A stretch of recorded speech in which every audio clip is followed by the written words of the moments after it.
Voici mon récapitulatif de l'anime Berserk of Gluttony. Si vous aimez mes récapitulatifs, pensez à vous abonner. L'histoire commence alors qu'un homme masqué combat plusieurs monstres. Il fait preuve d'une force exceptionnelle mais n'est pas satisfait et en veut encore plus. Nous assistons ensuite à l'attaque d'un homme sur un chariot par les mêmes gobelins et il appelle à l'aide. Heureusement pour lui, un couple de guerriers arrive et l'homme est heureux d'être sauvé. Les guerriers battent facilement plusieurs d'entre eux, mais il y en a des centaines d'autres. Ce n'est pas un problème, car ils ont plus de membres dans leur groupe et proclament qu'ils vaincront tous les monstres. Ensuite, nous rencontrons notre protagoniste, Fate, dont l'estomac gronde de faim.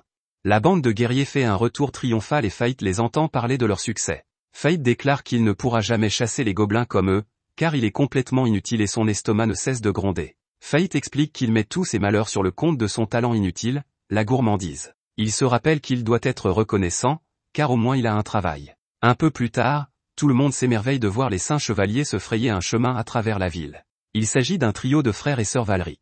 Un homme craint alors pour sa vie en laissant tomber accidentellement de la nourriture qui touche l'un d'entre eux, et celui qui s'appelle Ado demande ce que le paysan est en train de faire. Le paysan commence à répondre, mais Ado est furieux que l'homme lui parle. Le paysan commence à s'excuser, mais cela les rend encore plus furieux. Ils préviennent que quiconque insulte les chevaliers sacrés aura la tête tranchée. Ils décident de partir, mais disent à l'homme qu'il a de la chance d'être encore en vie. Tout le monde est bouleversé par ce qui se passe, mais personne n'a le courage de faire quoi que ce soit. Au château, Fate est heureuse que la journée soit presque terminée et s'exclame qu'il est presque temps de rentrer à la maison. Les chevaliers se rendent au château, où ils demandent à Fate s'il pense avoir fait du bon travail en les remplaçant. Fate pense que oui, et Raphaël lui donne sa paix. Comme si le fait de la jeter par terre n'était pas suffisant, il l'oblige à la ramasser devant eux. Ado fait très clairement exprès de marcher sur la main de Fate, mais s'excuse en se moquant, déclarant que Fate était si sale qu'il ne l'avait pas remarqué. L'estomac de Fate se met à gargouiller au moment le plus inopportun, et Raphaël lui fait remarquer qu'elle est dégoûtante. Les chevaliers sont furieux car les grognements donnent l'impression qu'ils ne le paient pas assez, et ils le battent sans relâche. Fate réfléchit au fait que, dans ce monde, il y a des nantis et des démunis. Ce qui les sépare, ce sont les pouvoirs spéciaux accordés par les dieux, leurs compétences. Les chevaliers continuent de le traiter comme un punching ball et lui expliquent qu'il leur doit son gagne-pain. Quelqu'un qui n'a aucune compétence comme la sienne ne gagne de l'argent que grâce à la grâce de 5 chevaliers comme eux. Ils lui disent qu'il doit être reconnaissant et que s'il se relâche, cela rejaillit sur eux. Ils exigent qu'il se remette debout, mais seulement pour le faire retomber. Ils pensent qu'il faut lui donner une leçon et expliquent que les chiens récalcitrants ont besoin d'une discipline stricte. C'est alors qu'on leur demande d'arrêter, car infliger ce genre de sévices à des citoyens qu'ils ont juré de protéger n'est pas un acte de saint chevalier. La jeune fille qui parle s'appelle Roxy, et elle explique que la surveillance de la porte est un devoir honorable pour un saint chevalier, un devoir qui devrait être leur responsabilité. Les chevaliers considèrent qu'il s'agit d'une divergence d'opinion, mais décident qu'il vaut mieux partir. Roxy aide le perdant battu, mais il remarque que Raphaël lui jette un regard des plus sales. Roxy le nettoie et lui dit que les dés n'est pas un problème puisqu'ils sont pareils lorsqu'il s'agit de surveiller les portes. De plus, c'est ainsi qu'un saint chevalier comme elle doit se comporter. Elle prend en charge la garde de la porte et dit à Fate de l'informer si quelque chose de ce genre se reproduit. Au lieu d'accepter le geste comme une personne normale, Fate lui dit qu'il est habitué et s'en va. Par la suite, on comprend pourquoi il a dit cela, car il pense à l'état de Raphaël, et on ne peut pas savoir ce qu'il pourrait faire. Il s'avère que Fate n'est pas un vrai loser, car il essaie juste de protéger Roxy et ne veut pas risquer de l'impliquer. Le barman explique à Fate que s'il continue à se laisser traiter de la sorte par les chevaliers, il finira comme le dernier. Il n'y a qu'une seule issue à cela, et elle est désagréable. Sur le chemin du retour, Fate se plaint que son estomac gronde encore alors qu'il vient de manger un repas complet. Il condamne son talent de glouton et souhaiterait être né avec quelque chose de valable. Il ne demande pas à être un saint chevalier, et il accepterait d'être un guerrier, ou même un marchand ou un artisan. Mais on ne peut pas changer les choses. Il affirme que lorsqu'on n'a rien, on est pris au piège comme un perdant. À ce moment-là, Fate remarque des voleurs en train d'attaquer quelqu'un, et sa première pensée est d'aller chercher Roxy. Il lui explique ce qui se passe, et elle laisse le perdant inutile prendre sa place de garde. Il semble être d'accord avec cela et reste là pendant qu'il l'entend battre les voleurs. À ce moment-là, l'un des voleurs commence à courir vers Fate, et son instinct de lâche lui dit immédiatement de s'enfuir. Cependant, Fate s'arrête et pense que Roxy lui a confié la garde de la porte et que s'il s'enfuit, cela lui causera des ennuis. Fate lutte alors contre toutes les lâchetés de son corps pour se préparer au combat. Il remarque que le voleur est déjà blessé, et c'est seulement maintenant qu'il prend confiance en sa capacité à l'arrêter. Fate pousse un cri, donnant sa meilleure impression de guerrier courageux, et fait un trou en plein dans la poitrine du voleur. À ce moment-là, une voix lui annonce que sa compétence de gloutonnerie a été activée et que ses statistiques vont augmenter. Fate ne comprend pas ce qui se passe, et la voix lui annonce que les compétences identification et télépathie ont été ajoutées. Fait n'a jamais été aussi confus de sa vie, au moment où Roxy revient du combat. Bien sûr, elle s'inquiète pour sa vie plus qu'il est si faible, mais Fait remarque quelque chose d'étrange. Il entend des mots venant d'elle, mais ses lèvres ne bougent pas, et c'est presque comme s'il pouvait entendre sa voix intérieure. Il explique qu'il va bien, et cela se reproduit. Elle déclare qu'elle doit tout signaler, mais Fait est choqué de voir qu'il ne l'entend plus. Il lui dit qu'elle peut s'attribuer le mérite de son meurtre car il est sûr que cela lui causerait des problèmes si Raphaël l'apprenait. Roxy voulait s'en attribuer le mérite, mais en guise de remerciement, elle lui propose de travailler pour sa famille. Il tente d'abord de refuser, mais elle ne l'écoute pas et lui demande s'il a l'intention de servir le Valric jusqu'à ce qu'il le tue. Fait commence à réfléchir et pense aux deux voies possibles. D'un côté, il y a un avenir où il est traité comme une ordure en permanence, et de l'autre, il peut travailler pour Roxy. Fait craint que s'il part, la personne qui le remplacera sera traitée comme une ordure. Mais Roxy lui dit d'arrêter de penser autant et d'ignorer le très bon point qu'il a soulevé. Fait écoute son conseil et accepte de travailler pour sa famille. Ce soir-là, Fait s'assoit sur le lit de sa chambre, qui ressemble à une prison, et réalise avec stupeur que toutes ses statistiques sont désormais à 3 chiffres. Ses nouvelles compétences sont également un mystère, mais il se rend compte qu'il a dû utiliser la télépathie. Il n'a aucune idée de ce qui arrive à son corps, mais il prend confiance en lui, car il pourrait maintenant être capable de battre des monstres avec ses nouvelles statistiques. Le lendemain, Fait cherche une épée, mais le marchand est déçu de voir qu'il est pauvre. Le marchand le chasse alors que Fait pense que cela fait 5 ans qu'il est arrivé dans la capitale royale, et que 2 pièces d'argent sont tout ce qu'il a pu économiser en travaillant. Tout espoir n'est cependant pas perdu, car le marchand lui dit qu'il peut encore s'offrir les armes de pacotille qu'il conserve dans un tonneau. Le marchand lui tourne le dos, donnant à Fait l'occasion de prendre ce qu'il veut, mais Fait décide de regarder dans le tonneau à la place. Ce faisant, il utilise sa nouvelle compétence d'identification pour lire les statistiques de toutes les armes du tonneau. Elles ont toutes 0 pour la durabilité et la force, mais une épée attire son attention. Elle est sale et a été traitée comme un déchet, et Fait ne peut s'empêcher de remarquer qu'elle possède également ses qualités. À ce moment-là, Fait est choqué lorsqu'il entend les mots « et » toi sortir de l'épée. L'épée nommée Grid déclare qu'elle lui rendra l'appareil et dit à Fait de se dépêcher de l'acheter. Grid est au courant de la gloutonnerie de Fait et dit que c'est parce qu'ils ont beaucoup en commun.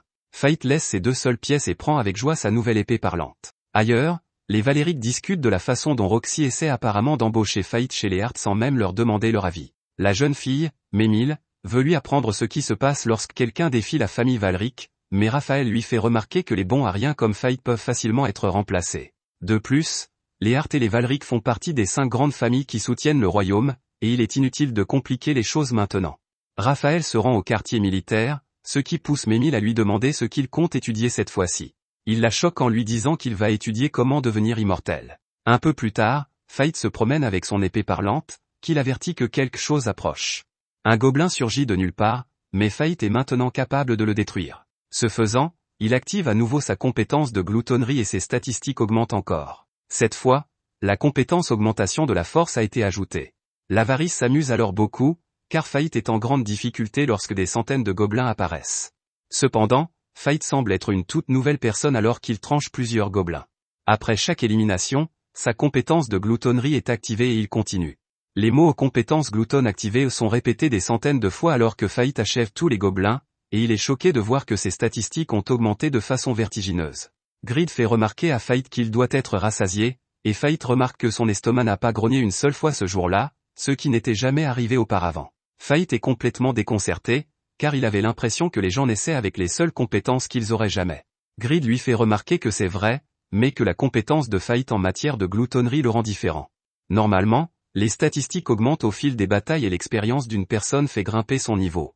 Cependant, la gourmandise vole les statistiques et les autres compétences au prix d'un manque d'expérience. Fait commence à comprendre et réalise que c'est sans doute pour cela qu'il est toujours au niveau 1. Grid surprend alors Fait en lui expliquant qu'il le sait parce qu'ils sont identiques. À ce moment-là, il remarque que la bande de guerriers approche et Grid explique à Fait qu'il ne souhaite pas que les autres découvrent sa compétence de gloutonnerie, car c'est l'une des compétences qui défie la loi divine. Fait décide qu'il doit se battre seul, mais Grid lui rappelle qu'il est avec lui et que Fait ne sera plus jamais seul. Fait est heureux que Grid l'ait accepté comme maître, mais Grid lui dit de se calmer en parlant de maître. Juste avant qu'il ne parte, Grid lui rappelle de prendre les oreilles du gobelin pour que Fait puisse être payé. Fait récupère ensuite sa récompense et pense à toute la nourriture qu'il veut se procurer, mais Grid lui rappelle que son entretien passe avant tout. Grid veut être traité comme le joyau qu'il est, mais Fait pense qu'il a une trop haute opinion de lui-même. L'épée explique qu'on ne l'appelle pas Grid pour rien. À ce moment-là, il rencontre un homme et une petite fille qui l'accompagnent leur demande de l'aide. Fait utilise l'identification pour connaître le niveau de menace de cet homme au cas où il voudrait tout simplement ignorer, mais elle découvre qu'il possède une compétence qui lui permet de cacher ses statistiques à la compétence d'identification. Cela signifie qu'il est impossible de savoir de quoi cet homme est capable. Grid se demande ce qu'il va faire, et Fait montre qu'il a changé du tout au tout en déclarant qu'ils ne peuvent pas ignorer l'appel à l'aide de la jeune fille. Ils le suivent et l'escroc dit à la fille qu'elle servira d'esclave au chevalier sacré. Grid fait remarquer que le gars est plutôt coriace et dit à Fait que c'est sa dernière chance de faire demi-tour. Alors qu'il se prépare à se battre, Fait se dit qu'il a enfin un certain pouvoir et que si quelqu'un souffre devant lui, il veut l'aider à s'en sortir. Ailleurs, une femme d'église s'adresse à une bande d'enfants tristes et sans parents. Au lieu d'essayer de leur trouver des parents, la religieuse leur parle de la Sainte Laplace, la créatrice de leur monde. Lorsque Laplace a quitté le monde, elle a donné aux gens des pouvoirs spéciaux connus sous le nom de compétences.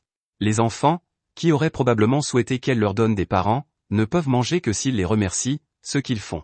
L'un d'entre eux est très nerveux, mais il ne s'empiffre pas comme les autres et explique que la Sainte Laplace ne joue pas franc jeu. Les chevaliers et les guerriers ont des compétences extraordinaires, mais lui en a une très faible, et c'est probablement à cause de sa faible compétence que ses deux parents ne sont pas revenus de la corvée de lait. La femme d'église explique qu'autrefois, lorsque le Saint Laplace protégeait le monde, il n'y avait ni compétences ni statistiques, et les monstres n'existaient pas non plus. À l'époque, tout le monde était égal. Pour l'enfant non désiré, c'est le paradis, et il aimerait bien être né à cette époque. À ce moment-là, une autre religieuse arrive et explique frénétiquement qu'elle ne trouve pas l'un de leurs orphelins disparus. Elle part poursuivre ses recherches et l'autre religieuse soupire en se demandant où est passée la jeune fille nommée Sahara. De retour auprès de Fait, nous constatons que Sahara est bien la fille qui l'a suivie. Le kidnappeur laisse éclater ses frustrations sur une poutre en acier et s'en va, probablement parce que cela lui a fait très mal et qu'il ne veut pas l'admettre. Cependant, cela donne à notre garçon l'occasion qu'il attendait pour sauver la fille. Malheureusement, le méchant se tenait juste à côté et compare Fait à tous les autres héros stupides qui l'ont défié au nom d'une notion erronée de la justice. L'ignoble méchant souligne que Fait n'a aucune chance de le battre, surtout en protégeant la jeune fille. Fait veut la mettre à l'abri, mais il ne sait même pas où elle se trouve. Heureusement, Grid a une idée et demande à Fait de reculer. Le méchant au bandana pense que Fait est plus faible que lui, alors Grid pense qu'ils peuvent profiter de son excès de confiance. Le méchant les poursuit et leur dit que s'il tue Fait devant la fille, elle ne lui désobéira plus jamais. Grid est capable de sentir l'homme et dit à Fait de renverser quelques boîtes, et Fait affronte l'homme de front. Grid s'inquiète lorsque l'homme utilise ses compétences tranchantes et demande à Fait de le frapper avec son épée. C'est ce que fait Fait, qui utilise Grid pour trancher tout ce qu'il touche, et Fait demande une explication à l'homme au bandana.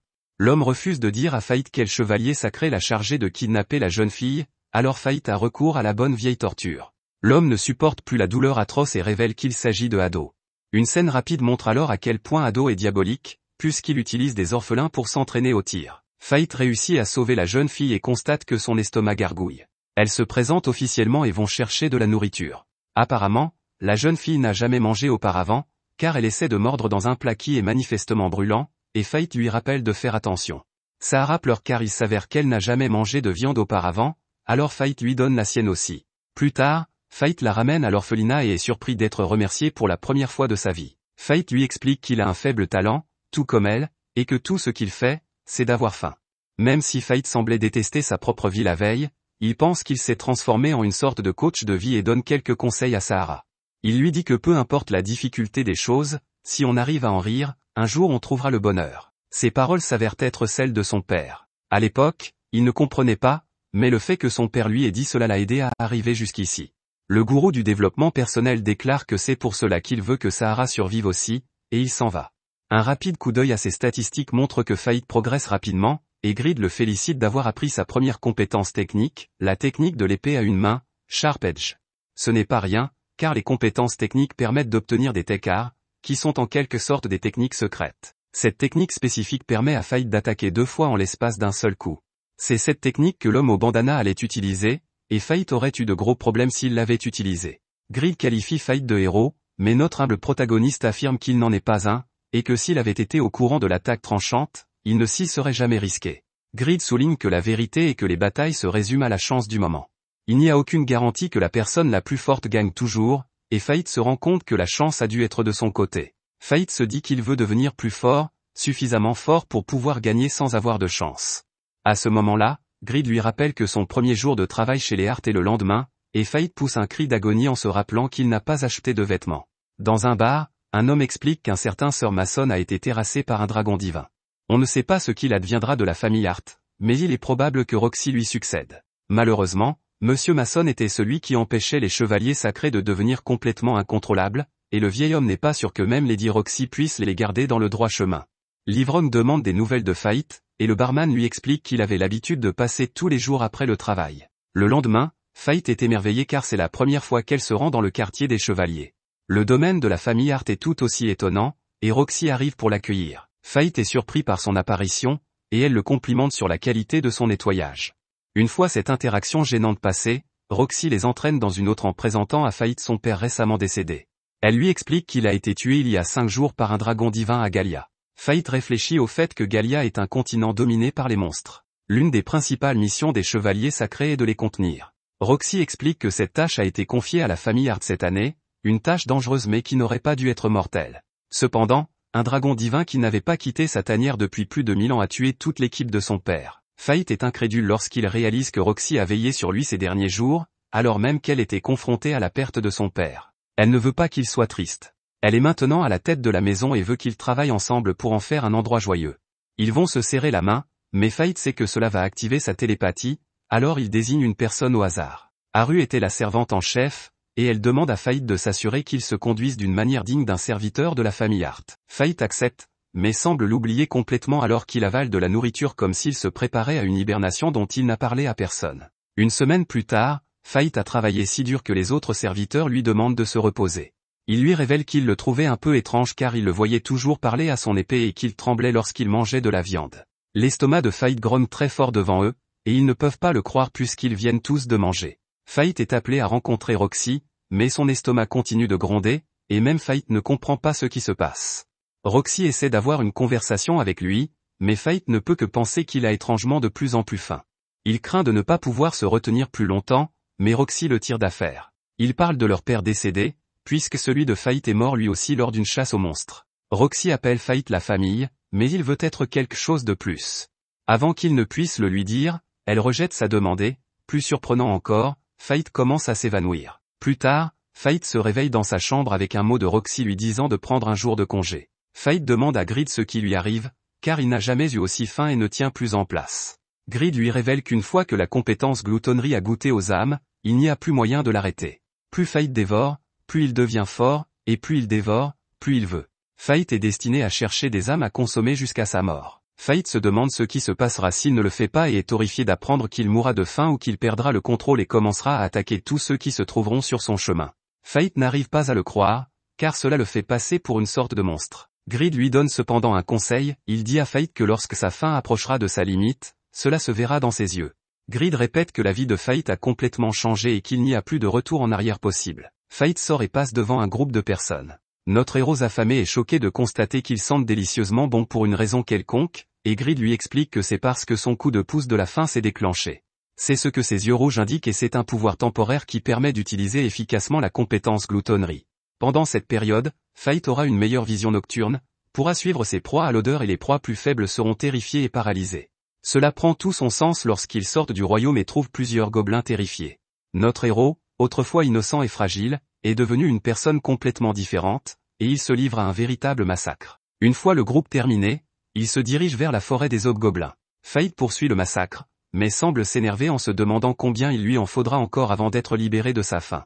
Les heures passent et Grid fait remarquer que c'est fini. Fait espère ne plus jamais se sentir comme ça, alors Grid lui dit qu'il devra chasser des monstres de temps en temps et donner des âmes à Gluttony. À ce moment-là, Fait est choqué de voir qu'un roi des gobelins est apparu. Il n'a pas beaucoup d'avantages sur lui en termes de statistiques, mais il possède une compétence de régénération de la santé. Grâce à elle, Fait pourra continuer à se battre même s'il est blessé.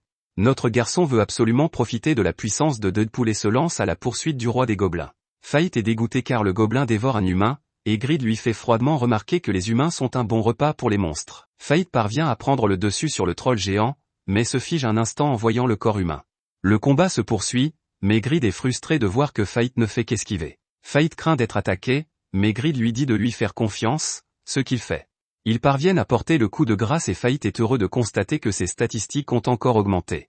La compétence de régénération de la santé a également été ajoutée, mais Fait est maintenant épuisé. Grid révèle alors qu'avec les statistiques actuelles de Fait, il pourra accéder au premier niveau de Grid, ce qui lui permettra d'obtenir une autre forme. Tout ce que Fate a à faire, c'est de lui donner ses statistiques en guise d'offrande. Avec sa nouvelle forme, Grid pourra fournir à Fate de nouvelles fonctions. Fate est donc prêt à essayer, mais il est choqué lorsque Grid lui révèle qu'il devra lui donner toutes les statistiques qu'il a gagnées depuis leur rencontre. Fate hésite bien sûr, mais Grid lui fait remarquer qu'il s'appelle Grid, après tout. Fate hésite encore, et Grid lui révèle que s'il ne le débloque pas, il perdra le droit de le manier. Grid explique que Fate peut devenir plus fort tout seul, ou qu'il peut le rendre fort lui aussi pour qu'ils puissent travailler ensemble. Fate estime qu'il n'a pas vraiment le choix et que Grid est le seul partenaire possible. Grid lui dit qu'il ne le regrettera pas et commence le processus. C'est un spectacle grandiose, et Fate sent le pouvoir le quitter. Une fois le processus terminé, Grid révèle que sa nouvelle forme est un arc magique. Un gobelin stupide se présente au pire moment pour lui, et Grid demande à Fate de tirer sur l'arc, car les flèches magiques apparaîtront d'elles-mêmes. C'est un arc extraordinaire, car Fate peut viser n'importe où, et sa flèche atterrira toujours. Ensuite, Fate prend des oreilles de gobelins et les laisse sur le pas de la porte de l'église, ce qui, j'en suis sûr, les ravira au petit matin. Plus tard, notre héroïne arrête un intrus, mais elle est choquée de découvrir qu'il s'agit en fait de Roxy, qui ressemble à un paysan. Fate se demande si elle a vraiment l'intention d'aller au château comme une personne normale. Elle décide alors de lui révéler un secret, puisqu'il l'a déjà vu, elle se rend en ville pour une inspection secrète. Roxy lui demande de ne le dire à personne et imagine ce que dirait Haru si elle l'apprenait. Fate promet de ne rien dire, elle le remercie, mais elle a aussi l'idée géniale de le faire accompagner comme escorte. Fate est déjà une paysanne, il n'a donc pas besoin de déguisement, et ils se rendent en ville. Fate n'arrête pas de l'appeler madame, et Grid doit lui rappeler d'arrêter car les gens vont le remarquer. Roxy le lui rappelle également, ce qui incite Grid à faire une remarque désobligeante. Fate dit à Grid de se taire, mais Roxy pense qu'il lui parlait, alors Fate change de sujet. Roxy lui dit de l'appeler Lexi, et Grid ne peut s'empêcher de faire une autre remarque, cette fois sur le fait qu'elle n'a pas trouvé de nom plus créatif. Fate dit à Grid de se taire à nouveau, ce qui pousse Roxy à s'excuser auprès de Fate d'avoir été si ennuyeuse. Fate explique d'urgence que ce n'était qu'un malentendu, et Roxy, essayant de faire comme si elle n'avait pas rejeté notre garçon très récemment, dit qu'elle était excitée à l'idée d'aller en ville avec lui. L'épée sarcastique fait une nouvelle remarque, ce qui pousse Fate à le menacer, mais Roxy l'arrête car elle ne veut pas que quelqu'un soit aussi brutal avec son arme. Elle se rend compte qu'elle n'a jamais vu son épée de près, et Fate hésite à la lui montrer. C'est vraiment dommage, car quelqu'un avec une compétence sans valeur comme la sienne n'aurait normalement pas d'épée, et elle pourrait la trouver bizarre, sans parler de la monstruosité de sa compétence de gloutonnerie. Il se souvient des paroles de Grid expliquant qu'une fois qu'il a goûté aux âmes, il ne peut plus s'arrêter, et que s'il ne le nourrit pas, il perdra le contrôle et commencera à attaquer tous ceux qui se trouveront sur son chemin. Fate décide qu'il ne peut pas la laisser découvrir sa compétence de gloutonnerie, mais Butterfinger lâche son épée et Roxy regarde de plus près. Elle n'a pas l'air d'avoir appris quoi que ce soit, mais elle dit à Fate qu'elle a besoin d'un peu d'entretien.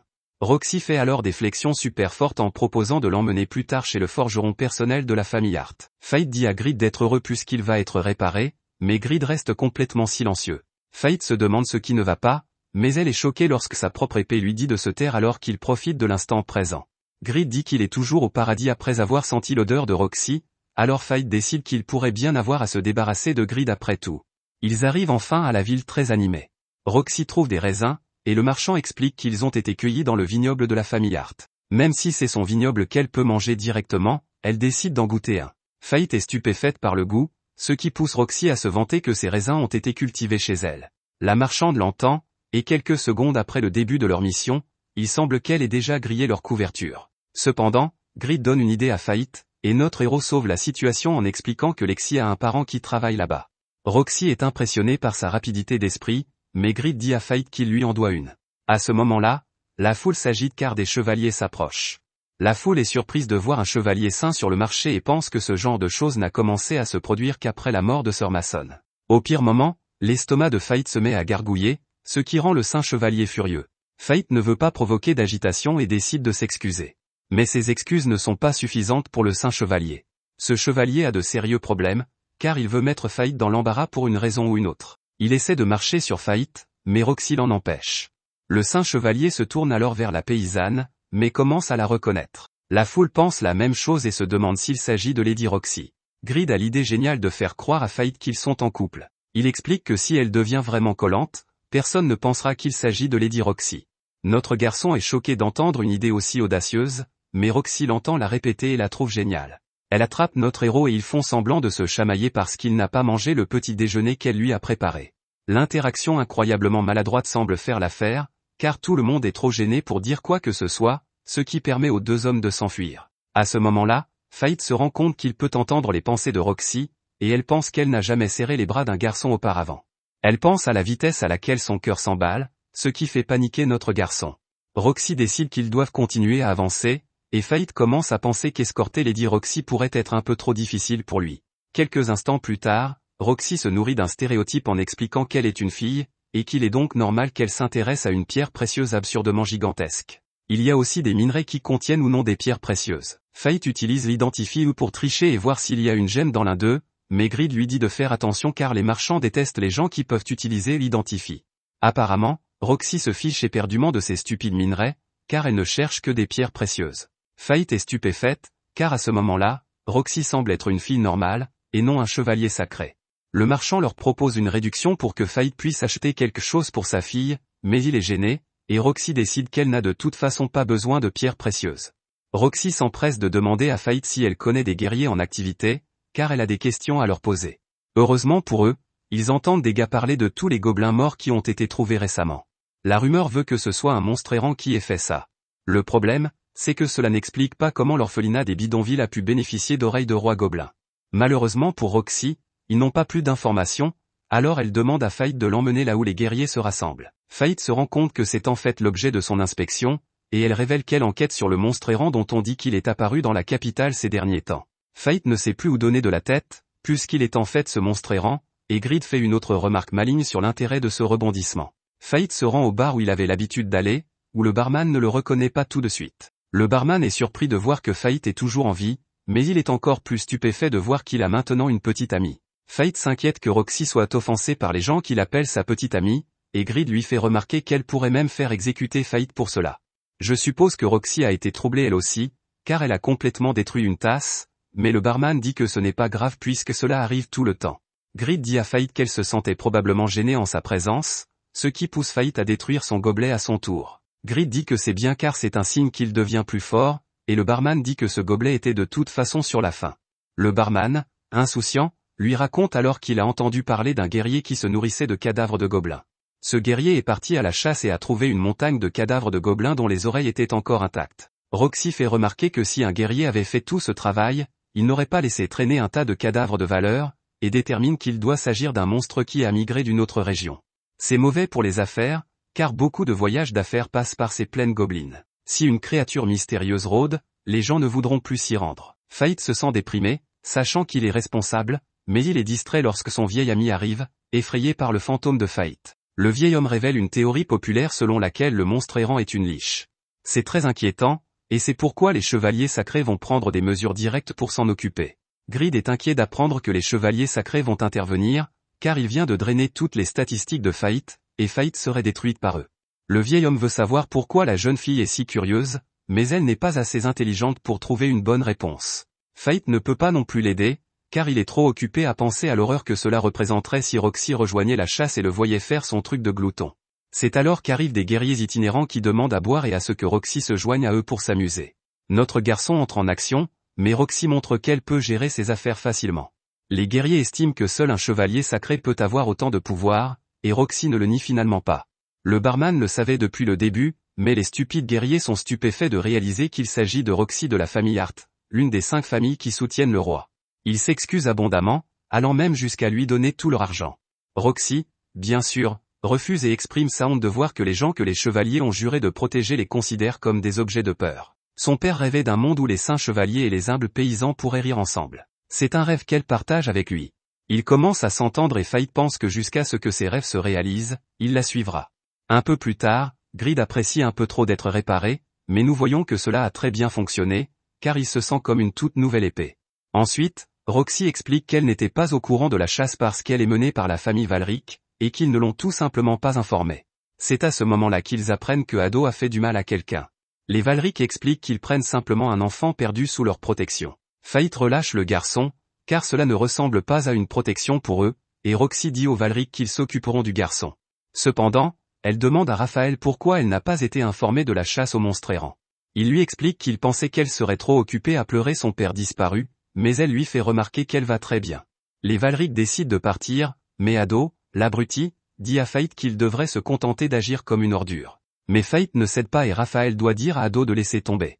Ils emmènent le garçon à la recherche de sa mère, et Fait se souvient qu'il s'est perdu une fois, quand il était enfant. C'était après la mort de son père et son déménagement à la capitale. En y repensant, il se demande ce qu'il est advenu du saint chevalier qui s'occupait de lui à l'époque. Alors qu'il semble qu'ils ne parviendront pas à retrouver la mère du garçon, celle-ci surgit de nulle part. Fait est contente, mais elle est étonnée de voir à quel point Roxy est heureuse d'avoir aidé le garçon. Il la regarde un peu trop longtemps et suggère qu'il rentre chez eux. Roxy lui rappelle que s'ils ont des ennuis, ils les auront ensemble, et il accepte. À leur retour, Fait espère que des jours comme celui-ci puissent durer éternellement, mais il sait que c'est impossible. Il demande à Grid un moyen de chasser les monstres sans que Roxy ne le découvre, et Grid n'a qu'une idée en tête, il suggère un objet magique qui modifie la perception. Il conduit ensuite Fait dans un magasin pour acheter un masque qui les fera paraître différents aux yeux de ceux qui les verront. Plus tard, Fait donne à Roxy l'un des minerais qui ne l'intéressait manifestement pas.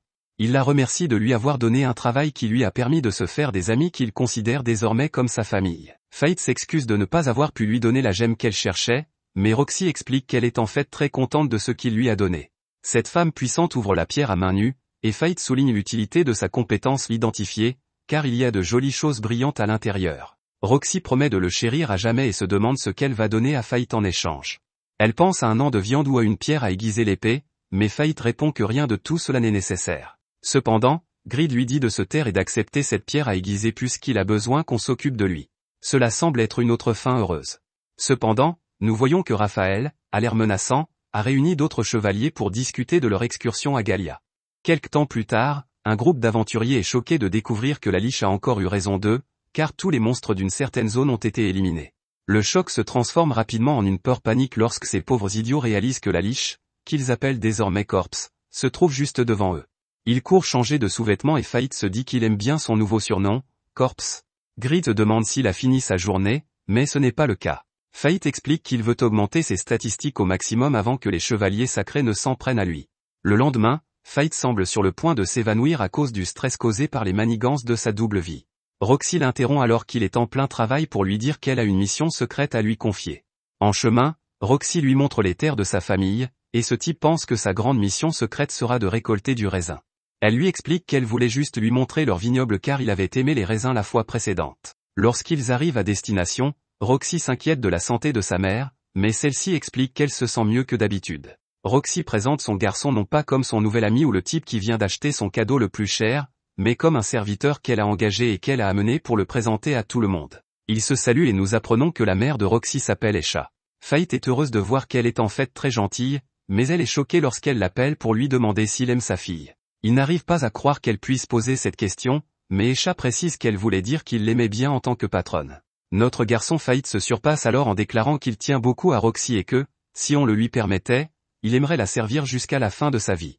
Il s'agit d'un discours assez lourd pour quelqu'un que Roxy vient d'appeler son serviteur, si bien que Roxy s'enfuit dans sa chambre. Esha dit à Fait de ne pas s'inquiéter, car Roxy s'est toujours enfuie dès que les choses devenaient inconfortables, comme dans cette situation très gênante. Elle explique que Roxy a toujours été une pleureuse et qu'il lui arrivait même de piquer une crise à la simple vue d'un insecte. Fait souligne la différence avec son comportement froid et puissant dans la capitale, et Esha dit qu'elle n'arrive toujours pas à croire que sa petite fille est devenue un chevalier sacré. Esha s'inquiète pour elle, mais Fait lui assure que Roxy est un grand chevalier.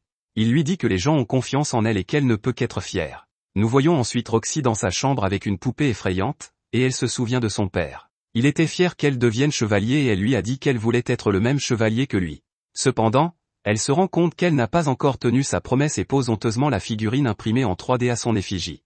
Un peu plus tard, nous découvrons que le grand secret consistait en fait à récolter du raisin, et Fait prend le temps de goûter un délicieux jus. Un homme explique que les seigneurs ont personnellement aidé à cultiver cette terre depuis des générations, et que tous les habitants de la propriété sont fiers d'avoir participé à la création de cette saveur. Fait ne semble pas se soucier de poser des questions délicates et demande si Sœur Mason, aujourd'hui décédée, en fait partie. L'homme fait remarquer que sa mort doit être difficile pour Roxy, mais qu'il est heureux qu'elle soit venue récolter les raisins comme elle le fait chaque année. L'homme explique qu'elle chasse aussi, car c'est la période des récoltes pour la plupart des cultures, et c'est à ce moment-là que des monstres appelés kobolds apparaissent, à la recherche de nourriture. Il explique que les monstres viennent d'une certaine vallée, mais il s'arrête pour rire quand l'estomac de notre garçon se met à gronder.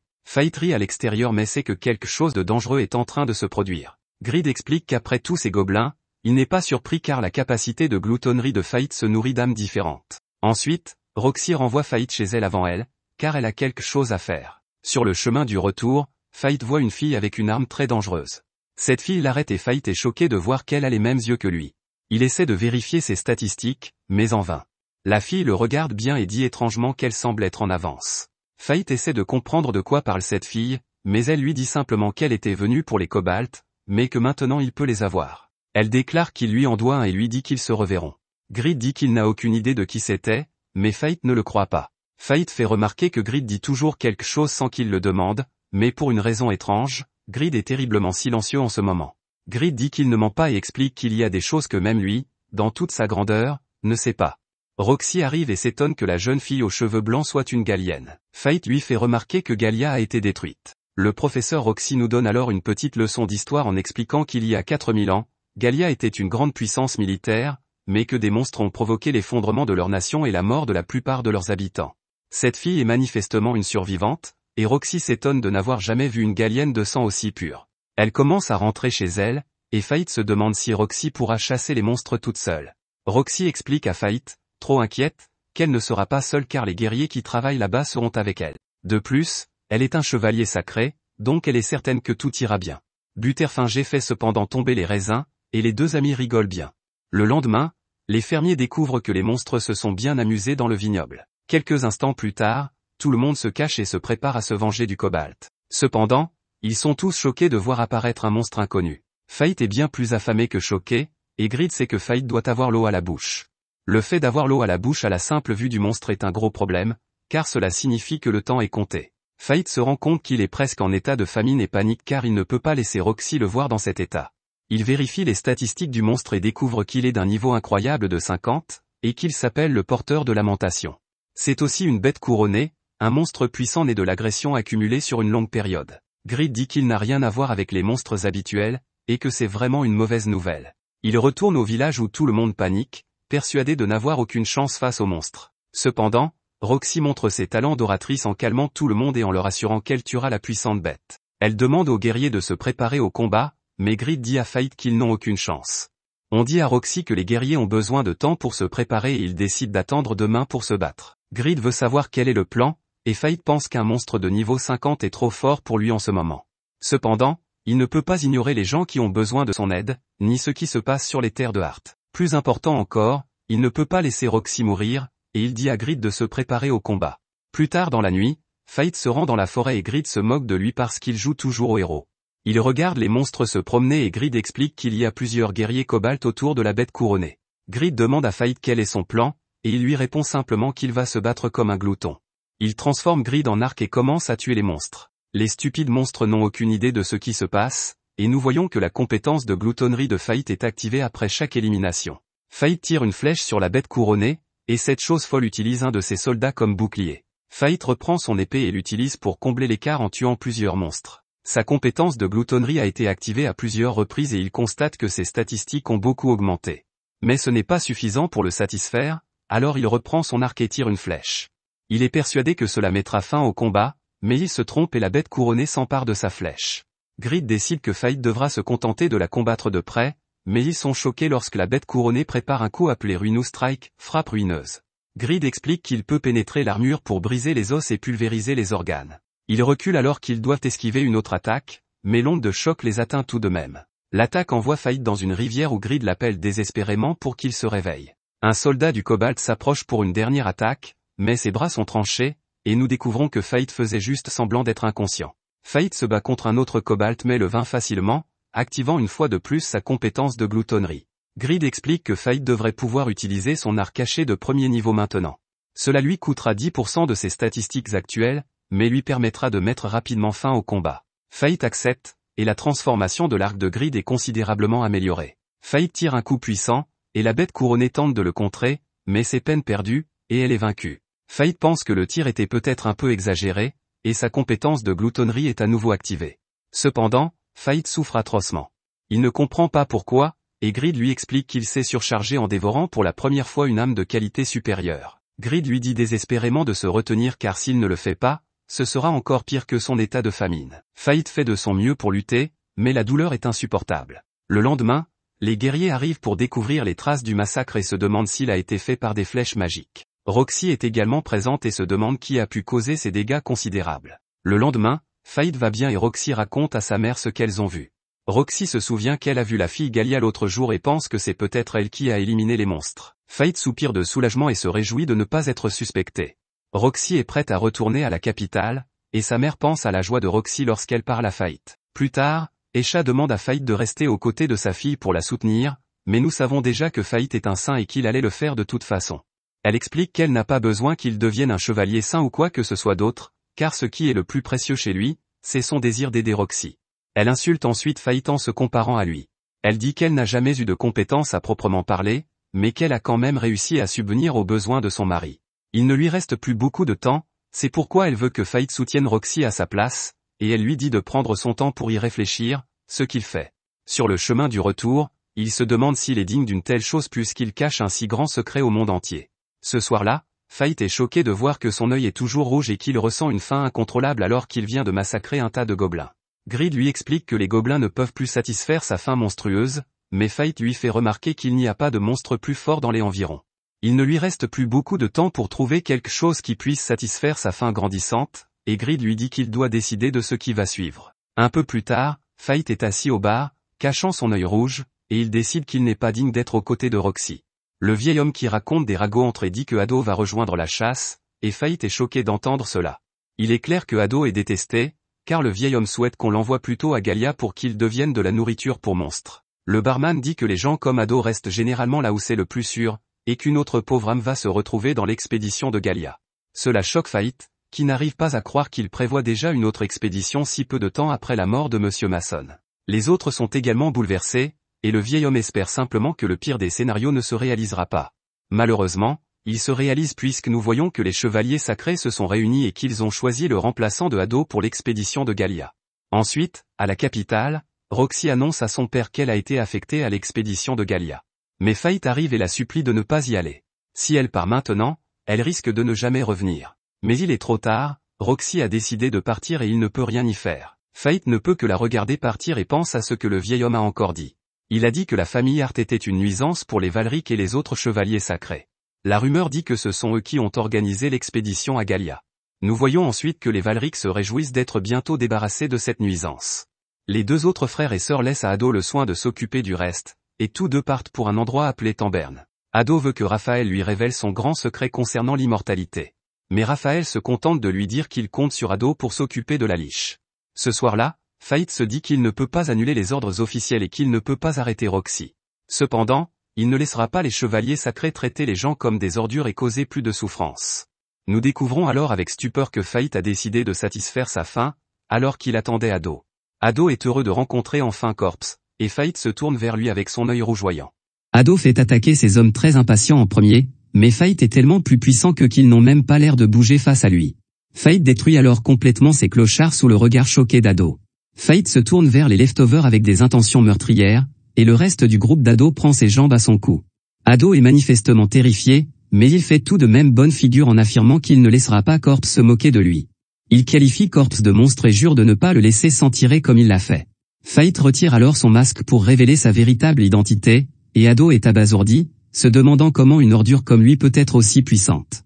Faith n'a aucune raison d'expliquer quoi que ce soit, et Ado fait de son mieux pour ne pas se mouiller. Ado se reprend un peu et rappelle à Faith qu'il est le second fils de la famille Valric, le grand chevalier Ado Valric. Malheureusement pour lui, Faith n'est plus le gars qu'il avait l'habitude d'intimider, et Faith demande à Ado de lui montrer ses pouvoirs de chevalier saint dont il est si fier. Faith vérifie ses statistiques et explique que Ado possède la technique de l'épée sacrée, la compétence spéciale nécessaire pour devenir chevalier sacré. Faith se demande comment quelqu'un comme Ado a pu en arriver là et demande à Grid s'il sera capable de briser une épée sacrée. Grid est persuadé qu'il est bien meilleur que l'épée poubelle de Ado, et dit à notre garçon de se balancer à sa guise. L'imbécile Ado reprend confiance en lui et traite Faith d'idiote pour s'être trouvé à portée de son épée. Il utilise une immense attaque, mais il est complètement étourdi lorsque Faith se retrouve derrière lui. Ado tente désespérément d'attaquer Faith, mais notre garçon coupe son épée en deux comme s'il s'agissait de beurre. Ado n'arrive pas à croire que son épée sainte ait été détruite si facilement, et Faith lui rend l'autre morceau. Notre garçon est devenu une véritable puissance par rapport au faible qu'il était auparavant, et c'est maintenant lui qui dit à Ado de ramasser quelque chose sur le sol. Ado ne sait plus où donner de la tête, car je suis sûr qu'il s'est souillé, et Fate lui rappelle qu'il est un chevalier sacré, et qu'il ne devrait donc pas avoir envie de s'enfuir à ce point. Ado trébuche, rongé par la peur, Fate le traite de pathétique et le force à se relever. Fate a l'intention de donner une leçon à Ado et lui rappelle que Ado lui a dit un jour que les chiens rebelles ont besoin d'une discipline stricte. Ado, horrifié, sait ce qu'il attend et supplie Fate d'arrêter. Fate l'ignore et lui présente son visage sur le flanc d'une montagne. Fate lui donne une raclée dans la forêt, laissant Ado presque méconnaissable, et Ado le supplie d'arrêter. Fate n'arrive pas à croire que ce type puisse demander pitié puisqu'il traite les gens comme des insectes. Comme si cela ne suffisait pas, la précieuse Roxy de Fate est maintenant en danger à cause d'ordures comme lui. Ado fait une nouvelle tentative désespérée pour le supplier d'arrêter, mais notre garçon est plus qu'en colère à ce stade, et il envoie ce type voler très haut dans les airs. Fate échange à nouveau ses stats pour que Grid puisse se transformer en grand arc et lance une attaque dévastatrice. La puissance de Fate n'a jamais été aussi évidente, car son attaque a laissé ce grand chevalier sain sans aucun membre. Ado se demande pourquoi Fate l'a laissé en vie et le supplie de mettre fin à ses jours. Fate a d'abord des questions à poser, et Ado sait déjà qu'il veut en savoir plus sur Roxy. Il révèle que Roxy s'est portée volontaire pour participer à l'expédition vers Galia. Elle a dit que si sa vie pouvait sauver ne serait-ce qu'un seul citoyen du royaume, cela en valait la peine. Je suppose que Ado a réfléchi et a décidé qu'une vie sans membre ne serait pas si terrible, car il supplie Fate d'épargner sa vie. Il promet de faire annuler l'expédition de Roxy à Galia et demande à Fate de ne pas faire de bêtises. Fate s'apprête à mettre fin à ses jours, et Ado choisit la pire chose à dire en déclarant à Fate que se venger pour le bien de Roxy serait une grave erreur. Fate lui dit de se taire et déclare qu'il fait cela pour lui-même. Il plante sa lame dans la poitrine d'Ado et déclare que c'est sa vengeance. Ado mort, la compétence gloutonnerie de Fate s'active et il reçoit la compétence technique de l'épée sacrée. Grid fait remarquer que cela fait techniquement de Fate un chevalier sacré, mais Fate sait que la capitale ne l'acceptera jamais, et déclare avec colère qu'il ne voudrait pas en être un de toute façon. Grid explique que Fate peut accéder à son deuxième niveau, et Fate accepte, car l'idée que les statistiques de Ado soient à l'intérieur de lui donne envie de vomir. Grid se transforme à nouveau et révèle qu'il peut maintenant devenir une grande faux. Elle n'a pas seulement l'air cool, la malédiction incorporée dans la lame peut couper n'importe quoi. C'est bien beau, mais notre simpliste aimerait bien que cela écourte le voyage de Roxy à Galia. Ailleurs, Roxy se prépare pour l'expédition et met la pierre précieuse que Fate lui a donnée autour de son cou. Fate ne peut rien faire pour empêcher son départ et ne peut qu'observer les personnages en arrière-plan. Roxy essaie de dire à tout le monde de ne pas être si triste et explique que les 3 années seront bientôt terminées. Roxy se rend chez Fate, où il essaie de lui dire ce qu'il ressent, mais il s'arrête quand il se rappelle qu'il est un monstre et qu'il n'est pas bon pour elle. Roxy sait qu'ils se reverront et ils se disent au revoir. Haru donne ensuite à Fate la lettre de recommandation que Roxy lui a laissée. Tant que Fate est employé à la manière d'un seigneur, le Valric ne pourra pas lui faire de mal. Fate se rend compte que Roxy s'est inquiété pour lui jusqu'à la fin, mais il décide de rejeter la lettre. Bien sûr, Haru est choqué, et Fate lui explique qu'il va désormais faire son chemin en tant que guerrier. Ce soir-là, cependant, nous découvrons la vérité. Fate dit à Grid que s'il ne peut pas empêcher Lady Roxy d'aller à Galia, il la soutiendra au moins. Fate commence son voyage vers Galia, et nous voyons qu'une jeune fille l'observe et lui dit que les choses se présentent bien. Un peu plus tard, Roxy fait un discours à toutes les troupes qui rejoignent l'expédition. Elle déclare qu'ils devront tous faire de leur mieux pour détruire le dragon divin qui s'est réveillé après un millénaire de silence. Ensuite, Roxy est heureuse de voir qu'une fille nommée Myria et un homme nommé Mugan se joignent à l'expédition. Myria fait remarquer que ce type n'est qu'un autre énergumène téméraire qui cherche à tester sa force contre le dragon. Ce type musclé ne peut pas le nier, et Roxy le calme. Mugan explique qu'il s'est porté volontaire à cause du père de Roxy et qu'il veut le venger.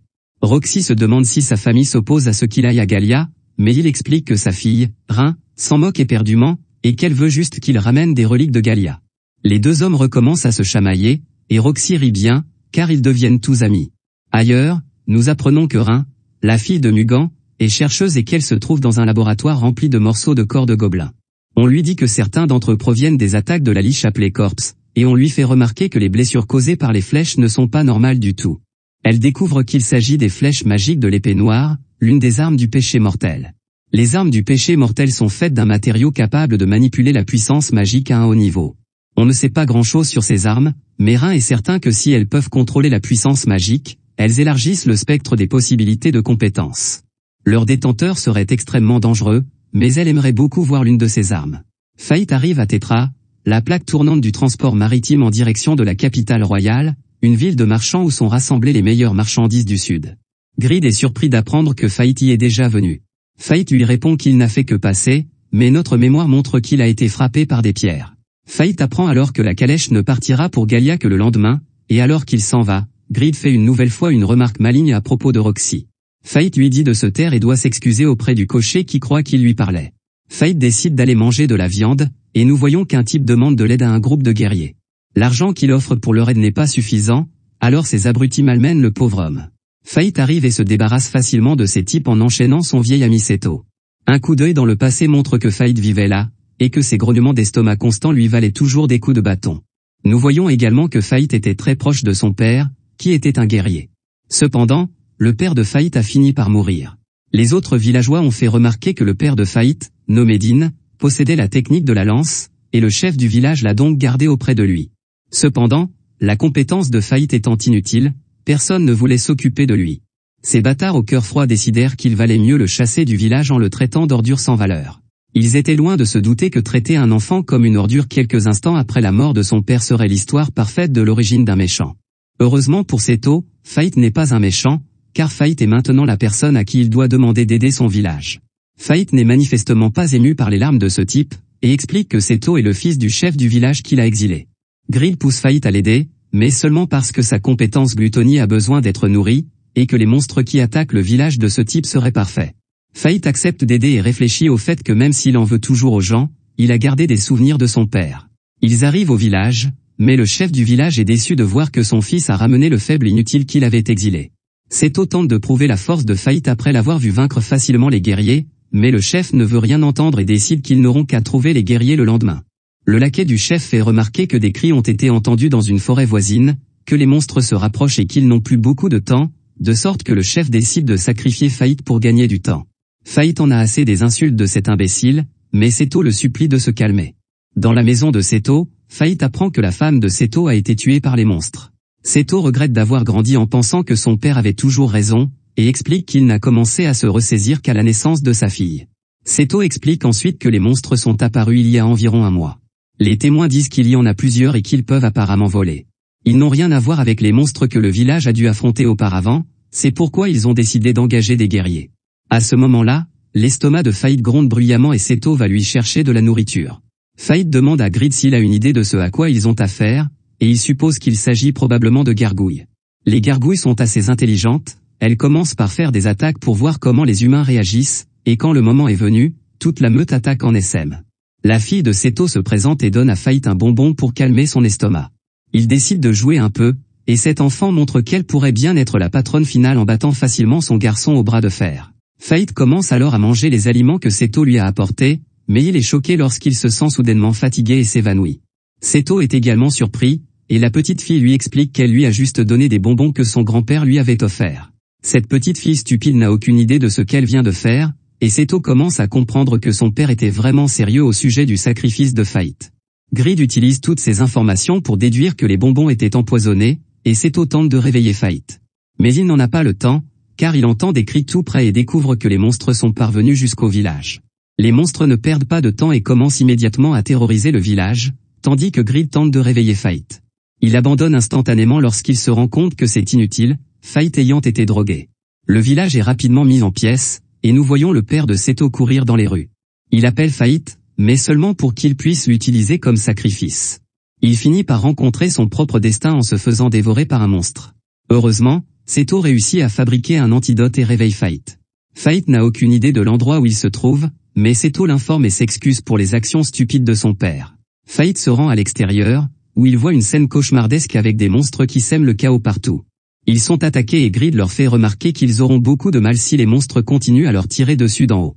Une vérification rapide de leurs statistiques révèle qu'ils sont au niveau 27 et que leur compétence est boule de feu.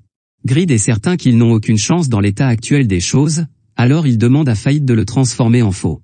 Fahit s'exécute et l'utilise instantanément sur une boule de feu. Il est surpris de penser que la faux n'a pas fonctionné, mais Grid lui explique qu'elle a bien coupé la magie, mais que le feu qu'elle provoque est un problème tout à fait différent. Les monstres semblent s'en rendre compte et Grid explique qu'ils vont couvrir la zone de feu au lieu d'attaquer Fahit directement. Fahit refuse cependant de se laisser faire et utilise une attaque incroyable qui tranche tous les dragons d'un seul coup. Sa compétence de gloutonnerie est activée et il gagne la compétence boule de feu. Malheureusement, le combat n'est pas encore terminé, car le chef des monstres est toujours là. Ce behemoth géant est de niveau 47, et ses compétences sont boule de feu et résistance au feu.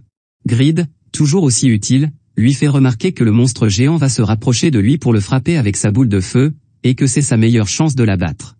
Fate l'a entendu haut et fort alors que la bête s'approche, et Fate tranche la chose en plein milieu. Une nouvelle victoire signifie que sa compétence de gloutonnerie s'active à nouveau, ce qui augmente son niveau et lui permet d'obtenir la compétence de résistance au feu. Le lendemain matin, Seto annonce tristement que la plupart des villageois ont péri, y compris son père, et que le village est donc détruit. Comme s'il n'était pas assez déprimé, Fate ajoute que le sol n'est plus sain et qu'il ne sera plus jamais possible d'y faire pousser quoi que ce soit. Seto est étonné de voir que Fate peut utiliser la compétence identifiée et se demande pourquoi Fate risque sa vie en tant que guerrier, alors qu'il pourrait facilement gagner sa vie en utilisant sa compétence identifiée. Fate réfléchit au fait que sa compétence de gloutonnerie défie la loi divine et répond à Seto qu'il n'a pas d'autre choix que de se battre. Seto dit alors à Fate de le frapper en plein visage, parce qu'il est masochiste et qu'il veut payer pour ce qu'il a fait. Bien sûr, Fate est choqué, mais Grid encourage Fate à le laisser faire, car il en a vraiment besoin pour se sentir mieux. Seto est très surpris de voir que Fate n'hésite même pas. Il dit au gars de serrer les dents et le frappe en plein visage. Seto le remercie d'avoir arrangé les choses et les deux hommes se quittent. Fate rentre chez lui et va voir son père qui est allé chercher le lait au paradis. Il se dit qu'aussi mauvais que soit ce village, il va détester le voir partir. Mais il aura toujours des souvenirs avec son père. Il dit donc à son père que tout ira bien pour lui à partir de maintenant. Ailleurs, Roxy est informée qu'ils approchent d'un endroit appelé Lanchester, et elle est mise en garde contre le seigneur de Lanchester. L'inutile Mugan ne lui donne pas plus d'explications et se contente de lui dire qu'elle le découvrira une fois sur place. Un peu plus tard, on apprend que Fate est payé 3 pièces d'or pour garder un homme dans son chariot. Ce dernier craint que Fate ne soit pas un grand combattant, d'autant plus qu'il a surpris notre garçon en train de s'endormir, mais Fate explique que même s'il n'en a pas l'air, il sait se battre convenablement.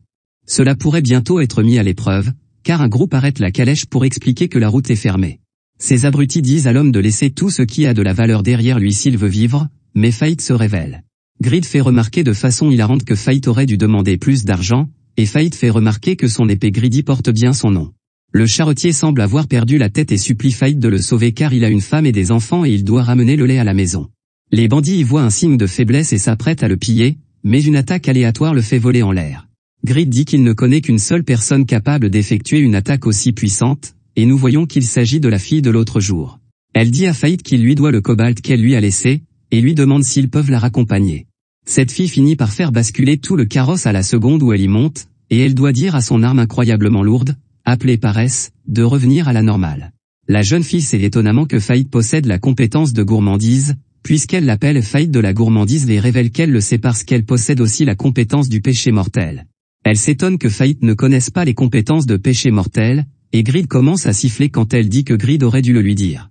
Elle se présente comme Emin of Warat, et son estomac commence à grogner comme celui de Fate. Min engloutit la plus grande partie de la viande séchée de Fate, si bien qu'il doit la supplier d'arrêter juste au moment où ils arrivent à leur emplacement.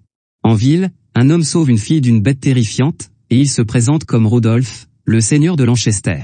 Le chauffeur fait remarquer qu'il semble que Rudolph se prépare à accueillir l'expédition à Gallia, et Fate est choqué car cela signifie que Roxy arrive. Grid rit à gorge déployée en racontant que Fate la poursuivait désespérément et qu'il a fini par lui passer devant. Le chauffeur paie, mais Min prend l'argent, soulignant que c'est elle qui l'a sauvé. Les garçons décident d'abord de trouver un endroit où dormir, mais Min est épuisée et s'endort sur place.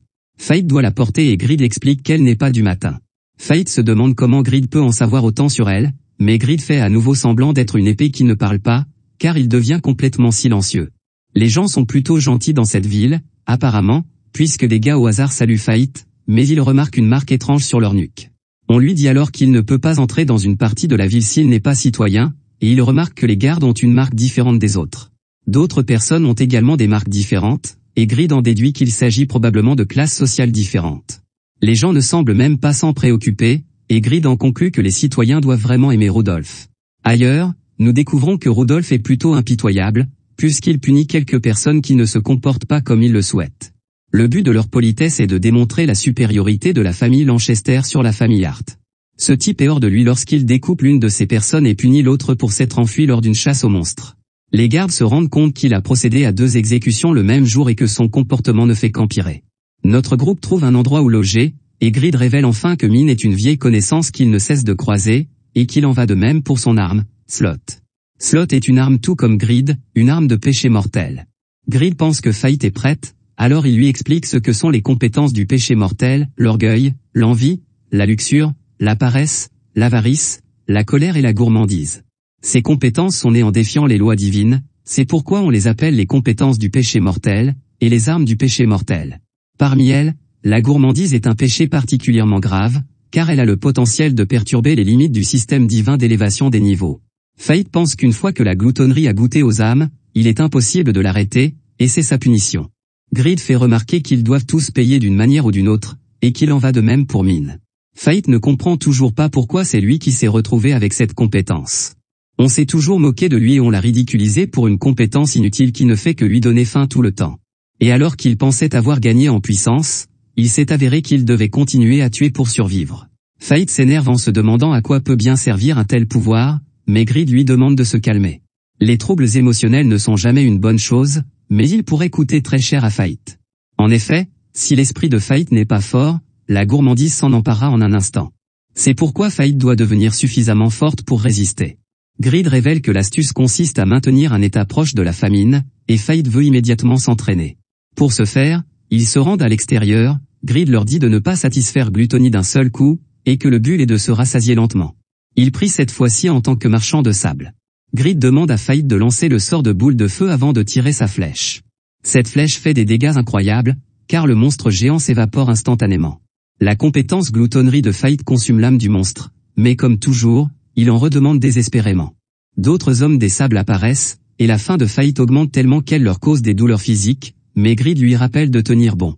Fate a du mal à résister à l'envie de dévorer d'autres âmes et se rend compte qu'une longue nuit l'attend.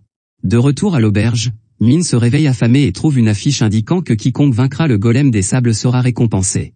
Un homme mystérieux explique que même Sir Rudolph ne peut pas tuer le golem des sables, mais que s'il n'est pas vaincu, seule la mort l'attend. De retour à l'extérieur, Fate élimine un autre marchand de sable, mais il a réussi à contrôler la faim entre les âmes. Ce n'est pas facile, cependant, car il compare cela au fait de ne boire qu'une gorgée d'eau à la fois dans un désert. Ils ont fini de s'entraîner pour la nuit, il est donc temps de satisfaire la gourmandise. Le moment est parfaitement choisi, car Fate sent l'odeur d'une bête couronnée à proximité, qui fera un excellent plat de résistance pour la nuit. Nous voyons que son plat principal est le golem de sable, et qu'il est en train d'attaquer des gens. Fate arrive pour réclamer la bête, mais les gens ne savent manifestement pas à qui il s'adresse, car ils lui disent qu'il ne pourra pas la vaincre tout seul. Greed se demande si Fate joue encore au héros, mais notre garçon lui répond que ce n'est pas le cas et qu'il est juste en train de se rassasier. Cette chose géante de sable est d'un niveau 60, et elle montre sa puissante attaque, mais Fate la contre avec sa flèche de feu. La flèche atterrit, mais Fate est repoussé et la chose utilise son attaque tempête de sable. L'omniscient Greed prévient qu'une fois qu'il aura attiré Fate, il l'écrasera avec des rochers. Fate décide donc qu'il devra se frayer un chemin à travers le monstre et son sort. Pour ce faire, il transforme Greed en faux et s'apprête à l'achever. Cependant, le noyau du monstre s'échappe dans le sable, et Fate passe alors au grand arc. Greed explique qu'il aura besoin de 20% des statistiques de Fate pour atteindre le cœur du monstre, ce que Fate accepte et ajoute du feu à tout cela. Cette nouvelle attaque est si puissante qu'elle ne se contente pas de détruire le noyau, mais elle jaillit de la surface, et la compétence gloutonnerie de Fate vole l'attaque tempête de sable. Les personnes qui l'a sauvé sont stupéfaites par sa performance, car elles n'ont jamais vu quelqu'un doté d'une telle puissance, mais elles font remarquer que Fate a un aspect un peu louche. Il se présente, et Fate utilise le surnom qu'on lui a donné pour se présenter sous le nom de Corpse. Le groupe est surpris de voir que Fate n'a pratiquement pas d'équipement, alors il demande à Greed s'il devrait s'en procurer. Greed lui fait remarquer que Fate n'en a pas besoin du tout, il a la capacité de voler les compétences des ennemis et d'augmenter ses propres statistiques. Les gens normaux ne peuvent pas faire cela, c'est donc eux qui ont besoin d'équipement. Le lendemain matin, Min se prépare à chasser le golem de sable et devient furieuse lorsque Fate lui révèle qu'il l'a déjà abattu. Fate va chercher la récompense, mais Min pense qu'il est nul parce qu'il porte un masque. Fate explique qu'il a vaincu la bête en tant que cadavre, et qu'il a donc dû recevoir la récompense en tant que cadavre également. À ce moment-là, Sir Rudolph arrive pour saluer l'homme qui a vaincu le golem de sable. Il lui dit que Corpse sera désormais à son service et qu'il n'a pas le droit de refuser. Fate est un peu déconcerté, mais l'homme lui répond qu'il n'a pas le choix, car lorsqu'un chevalier sacré prend une décision, les autres doivent simplement obéir. Min ne se laisse pas faire et explique que Corpse était d'abord le sien. Rudolph manque de respect à cette fille et lui dit de rentrer chez sa maman, mais Min lui donne une leçon en l'envoyant par une toute nouvelle sortie du bâtiment. Fate comprend immédiatement que cela va leur poser un énorme problème et décide qu'ils doivent quitter la ville pendant qu'ils en ont l'occasion. Un peu plus tard, Fate se demande si c'est vraiment Min qui a le don de gloutonnerie, alors qu'elle se gave de nourriture. Elle lui fait remarquer que la rage consomme beaucoup de calories, et Fait se demande où va toute cette nourriture. Min se met en colère en entendant cela, et son arme devient si lourde que leur chariot est détruit. La réparation va coûter cher à Fait, qui est surpris de voir que Min fait ce qu'elle veut, car elle est déjà en train de passer à autre chose. Ils entrent dans une petite ville apparemment paisible, mais Grid fait remarquer qu'ils sont maintenant très proches de Gallia, et que les monstres représentent donc une grande menace. Il est clair que quelqu'un de très puissant doit protéger ce village, et ils aperçoivent un château au loin. Ils trouvent le chef du village et remarquent qu'il a une épée sacrée. Il doit s'agir d'un chevalier sacré, et c'est donc probablement lui qui défend le village. Le chef veut d'abord combattre Fait avant de leur permettre de rester ici.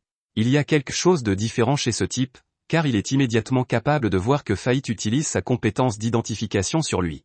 Il sait que Fait est de niveau 1, mais qu'il a des statistiques de plus de 2 millions. Fait veut savoir quand il a utilisé sa compétence d'identification sur lui, mais ce type n'est pas intéressé par la discussion et veut juste se battre. Fait n'est pas du genre à reculer, alors les deux se battent. Le combat ne dure pas longtemps et le chef finit par gagner. Fait pense que sa défaite signifie qu'ils ne peuvent pas rester là, mais le chef sent que leur présence a une raison d'être. Il les autorise à rester, mais à la condition surprenante que Fait s'entraîne sous ses ordres. Le chef dit que Fait a quelque chose de spécial, mais notre garçon pense qu'il se passe quelque chose de louche.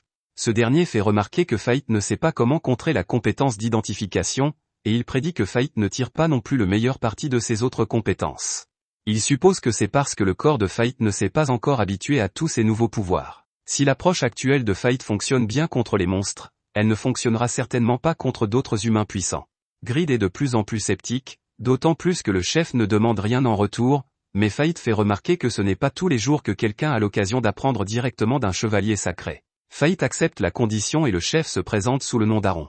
Min arrive, et Aaron voit tout de suite qu'elle est une guerrière très compétente. L'entraînement commence par des combats au corps à corps, car Aaron pense que c'est la meilleure façon d'apprendre à contrôler les statistiques. Aaron sait que Fait a du mal à contrôler ses statistiques, car c'est un phénomène très courant chez les guerriers qui deviennent soudainement beaucoup plus forts. Il commence, et Aaron donne à Fait plusieurs conseils en cours de route, en corrigeant sa posture et en lui disant que plus il se plie, plus ses mouvements seront faibles et lents.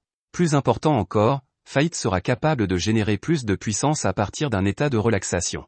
Le fait de se détendre lui permettra également d'utiliser des pouvoirs inconscients.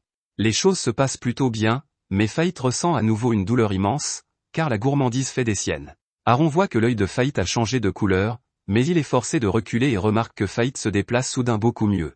Il continue à se battre, et Grid fait remarquer que Fait est capable de se déplacer assez bien malgré le fait qu'elle soit presque affamée.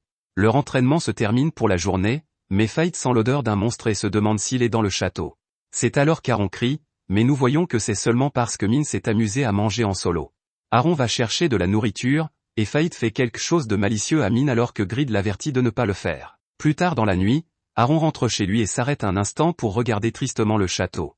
Chez lui, Fait trouve une peinture de la famille d'Aaron et Grid lui fait remarquer que son fils ressemble un peu à Fait. Grid se rend compte de quelque chose et pense savoir pourquoi Aaron est le chef d'un village au milieu de nulle part. Min se réveille et est furieuse lorsqu'elle découvre que son visage a été vandalisé.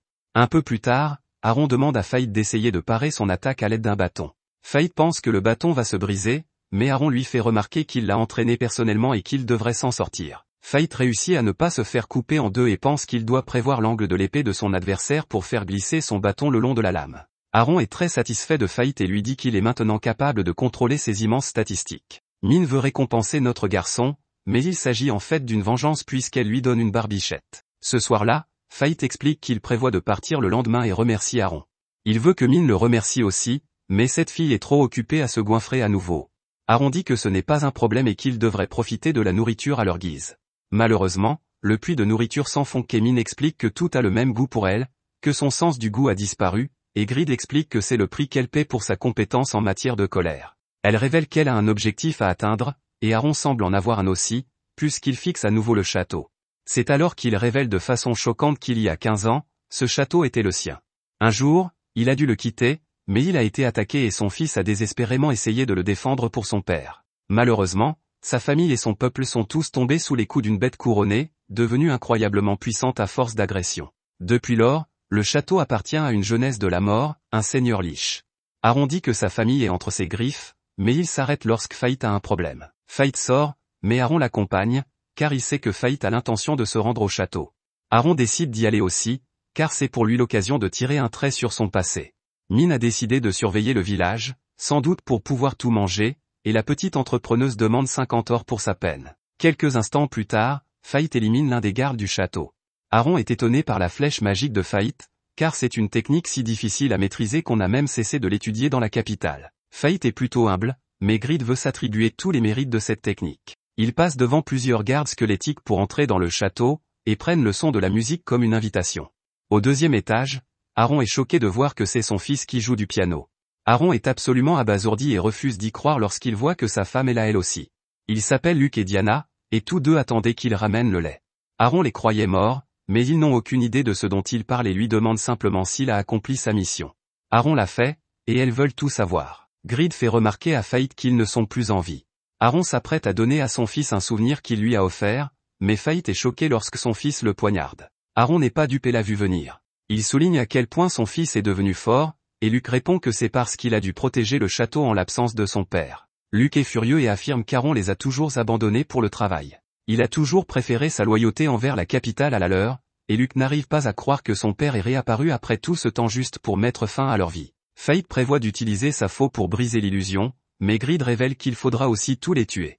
Les âmes dévorées par la gourmandise ne peuvent jamais s'éteindre. C'est comme si elles étaient confinées dans un enfer sans fin et sans espoir de salut. Luke attaque à nouveau, mais Fait décide qu'il ne peut pas leur faire ça. Aaron dit qu'il veut s'en occuper lui-même de toute façon, alors Fait se précipite à la recherche de la liche. À l'extérieur de la pièce, Fait sent l'odeur de la liche dans la foule.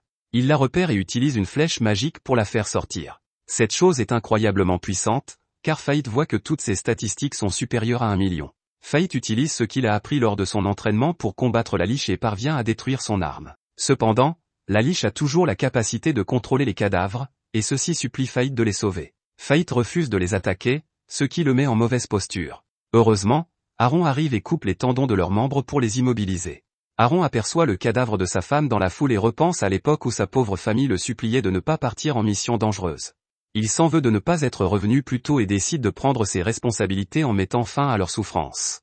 Il utilise sa compétence de grand croix pour les éclairer d'une lumière puissante, mais ce n'est pas suffisant. Grid dit à Fait de ne pas en faire une habitude lorsqu'il saisit une épée sainte, et Fait aide Aaron avec son attaque de grand croix.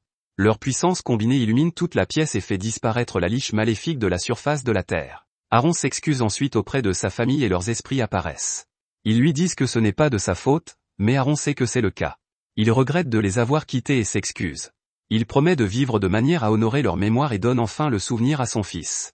Aaron dit adieu à sa famille fantôme et l'illusion commence à réapparaître. La liche tente une dernière fois de prendre la vie d'Aaron, mais Fait la détruit, et sa compétence de gloutonnerie lui vole toutes ses statistiques délirantes. Fait ressent une grande douleur pendant un moment, mais elle est heureuse qu'Aaron puisse lui dire au revoir. Ils sont partis et Aaron dit qu'une fois qu'il aura terminé ce qu'il a à faire, il les rejoindra.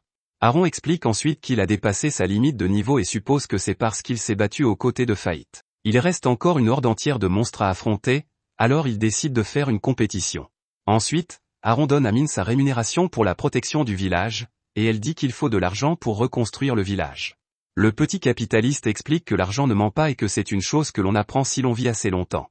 Aaron se souvient alors de l'endroit où il l'a déjà vu. Il y a 50 ans, des monstres sont apparus dans cette ville et il l'a aperçu. Fait est choqué d'entendre à quel point c'était il y a longtemps, et plus surprenant encore, Aaron dit qu'elle avait exactement la même apparence. Min le félicite pour ses bons yeux et dit à Aaron qu'avec un millénaire d'entraînement, il pourra peut-être la rattraper.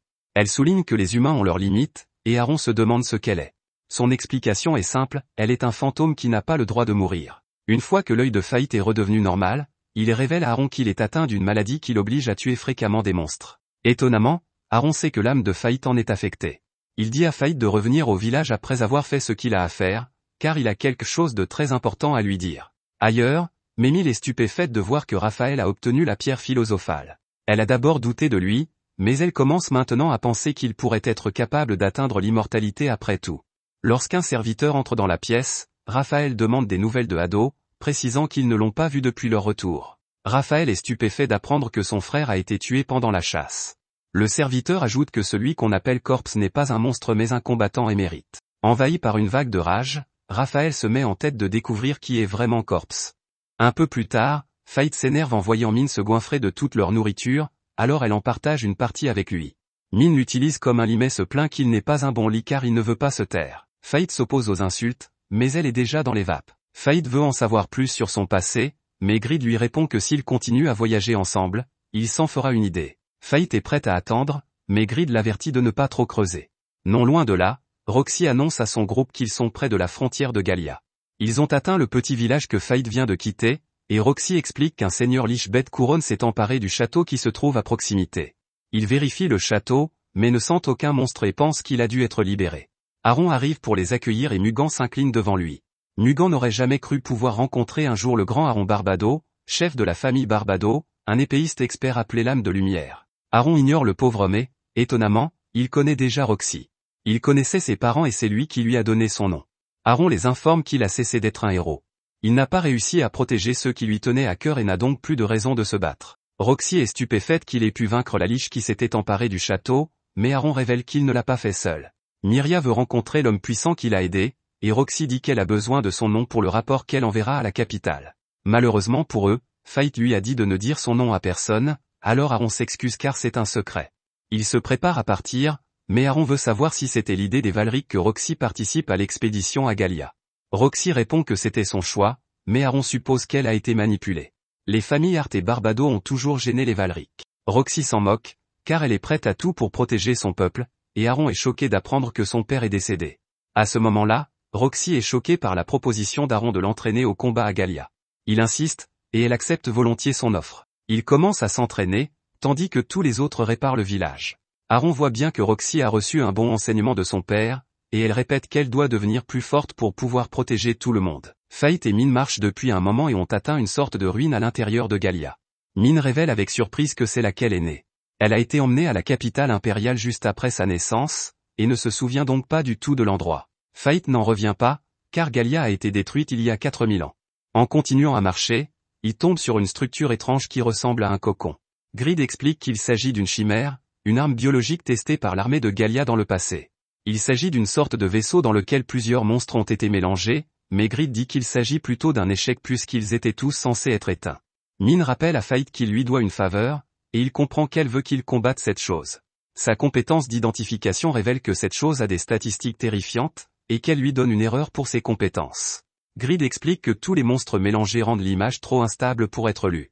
Celui-ci est heureusement encore à l'état de larve, ce qui devrait leur permettre de le vaincre, mais cela choque Fahd, car cela signifie que cette chose géante n'a pas encore atteint sa taille adulte. Min explique que tant que son âme est intacte, ils peuvent endommager son corps, mais il ne mourra pas. C'est pourquoi elle a besoin que Fahd utilise la partie mangeuse d'âme de son pouvoir de gloutonnerie. C'est le plus grand péché de tous les pouvoirs de péché mortel. Min a fini de parler et réveille la chose. Cette chose est énorme et Fahd ne comprend pas pourquoi il y a un humain à l'intérieur. Elle a aussi les mêmes yeux rouges que lui, et Min lui explique que c'est pour l'intimider. Grid le sait aussi, et il dit à Fahd d'arrêter de la regarder, car il sera trop gelé pour bouger. La fille à l'intérieur est le cœur de la chimère, et Min a besoin de Fahd pour l'achever. Fahd hésite car toute âme qu'il mangera subira un tourment éternel, mais Min lui explique que cette fille n'est rien d'autre qu'un monstre à la peau humaine. Ils mourront tous les deux s'ils continuent à être naïfs, et la chimère le prouve en utilisant une énorme attaque. Fahd veut utiliser la faux, mais Grid explique qu'elle ne pourra pas couper l'attaque car sa magie agit indirectement en faisant des dégâts avec la lave. Min leur dit de reculer et s'occupe de la vague de lave. Ils décident alors de se séparer. Min parvient à lui trancher le bras, et Fahd est heureuse de voir que ses flèches magiques pétrifiantes fonctionnent. Il est cependant trop tôt pour se réjouir, car la chimère géante peut se régénérer. La férocité de l'adversaire est évidente puisqu'il s'agit d'une arme capable de se battre sans arrêt et sans soutien. Min attaque à nouveau et Fahd se rend compte qu'elle semble frapper plus fort qu'avant. Grid explique que le slot devient plus lourd et plus puissant à chaque coup. L'inconvénient, c'est que cela réduit son agilité. Le monstre est furieux d'avoir à nouveau perdu son bras, et Fahd ressent une étrange pression. La chose se métamorphose et Min demande à Fahd de rester en arrière. Fahd se souvient de Roxy et se demande s'il n'est pas à nouveau protégé. Il sait qu'il ne pourra pas garder la tête haute en étant toujours protégé, et il veut changer. Fahd veut être celui qui aide vraiment Roxy, et il veut être quelqu'un qui a du pouvoir. Fahd sait ce qu'il doit faire et dit à Min qu'il va se mettre dans un état de demi-famine. Min est consciente des dangers que cela représente. Elle lui dit que s'il n'est pas prudent et s'il s'enfonce trop profondément, la gourmandise le submergera. Fahd est très conscient de cela et le fait quand même. Il commence le processus, mais il sait que s'il se trompe, ils en paieront tout le prix. Le processus est extrêmement douloureux, mais Fahd fait de son mieux pour le contrôler. Min retient la bête, mais Fahd explique bientôt qu'il est prêt et qu'il est temps de commencer à se battre. Le monstre envoie ses plumes explosives, mais Fahd a une idée sur la façon de les utiliser. Grid a une idée de ce qu'il prépare et se transforme en arc. En faisant exploser quelques plumes, le sable se répand partout et recouvre la bête. Fate donne à Grid 10% de ses statistiques tout en utilisant la compétence tempête de sable sur sa flèche. Son attaque pétrifie le géant pendant un moment, alors Min réveille Slot et déclenche une puissante attaque. Fate est impressionné, mais Grid leur dit de se concentrer car ils doivent achever le monstre avant qu'il ne se régénère. La chimère se protège avec une barrière, et Fate est choqué de voir que sa faux ne peut même pas la traverser. Grid explique que Fate doit lire le flux de puissance magique et viser le point le plus faible, et c'est ce qu'il fait. La barrière est brisée, mais Fate la regarde accidentellement dans les yeux. La chimère s'enfuit aussi vite qu'elle le peut, et l'œil de Fate commence à saigner. Fate n'a plus beaucoup de temps, alors Min lui dit de prendre sa hache pour l'envoyer dans le ciel. Ils doivent se dépêcher car la chimère, nommée Aniel, est sur le point de se rétablir. Min l'envoie voler et Grid révèle que Fate peut désormais utiliser sa technique secrète de 2e niveau. Cette technique lui coûte 20% de ses statistiques, mais elle donne à la faux une nouvelle lame. Grid lui dit de viser le centre de la puissance magique, et Fate se concentre pour le trouver. Cependant, alors qu'il s'en approche, la chimère l'emprisonne dans sa barrière. Grid comprend immédiatement qu'ils sont en grand danger, car la chimère a l'intention de se faire cuire et de l'entraîner dans sa chute. Fate doit agir rapidement et utilise une attaque appelée Deadly Inferno. L'attaque la frappe en plein cœur, mais quelque chose d'étrange se produit. Fate voit un groupe d'enfants et se demande si sa capacité de télépathie s'est activée. Les enfants commencent à disparaître, mais il ne reste plus que 2 filles. Étonnamment, l'une d'entre elles est la chimère, et l'autre est Min. La compétence de gourmandise de Fate est activée à la fin du combat, mais il ne ressent pas l'exaltation habituelle qu'il éprouve après une victoire. Au lieu de cela, il ressent une tristesse qui lui serre la poitrine. Grid dit que c'est normal, car même si la fille est devenue une chimère, il a quand même mangé l'un des siens. Il n'y a aucun plaisir à faire cela. Min enterre la jeune fille et explique qu'elle a oublié ce qui s'est passé il y a des années. Tout ce qu'elle sait maintenant, c'est que lorsque quelqu'un devient une chimère, il doit être tué, sinon beaucoup d'autres personnes mourront. Fate pense au danger que représente son talent de glouton et craint qu'un jour, il ne devienne quelque chose qu'il faudra tuer. Fate demande une faveur à Min et lui dit que si jamais il perd le contrôle de lui-même, il veut qu'elle mette fin à sa vie. Elle est la seule à pouvoir l'arrêter s'il devient fou. Min le prend dans ses bras et accepte de le faire. Fate s'excuse d'avoir eu à le lui demander mais la remercie d'avoir accepté. Plus tard, Fate décide de se rendre à Babylone, mais Min a du travail à faire là-bas, car elle a promis à des gens de leur construire un village. Mais Min dit qu'elle a le sentiment que Fate mourra avant qu'ils ne se rencontrent à nouveau. À ce moment-là, Grid atteint le niveau 3 et se transforme en bouclier magique. Cela réinitialise toutes ses statistiques, mais Min trouve cela ridicule et commence à s'en aller. Fate la supplie de l'aider à chasser jusqu'à ce qu'il retrouve ses statistiques, mais elle veut juste savoir combien il est prêt à payer. Un peu plus tard, Fate arrive à Babylone. C'est le mur de défense entre le royaume et Galia. Les murs sont incroyablement solides et ont résisté pendant des millénaires aux attaques des monstres de Galia. Grid explique qu'il est déjà passé par là avec son ancien maître. Ce dernier possédait également une compétence de péché mortel, mais il est décédé et l'a laissé derrière lui. Grid fait remarquer que les humains sont mortels, mais que le fait de ne pas pouvoir mourir le gêne car il doit toujours dire au revoir aux gens. Fate se demande si Grid est immortel, et Grid explique que les armes du péché mortel ne peuvent pas être détruites. Alors qu'il se promène dans Babylone, un homme annonce que le nouveau seigneur de Babylone vient de la capitale royale. Fate met nerveusement son masque et Grid lui rappelle de se calmer.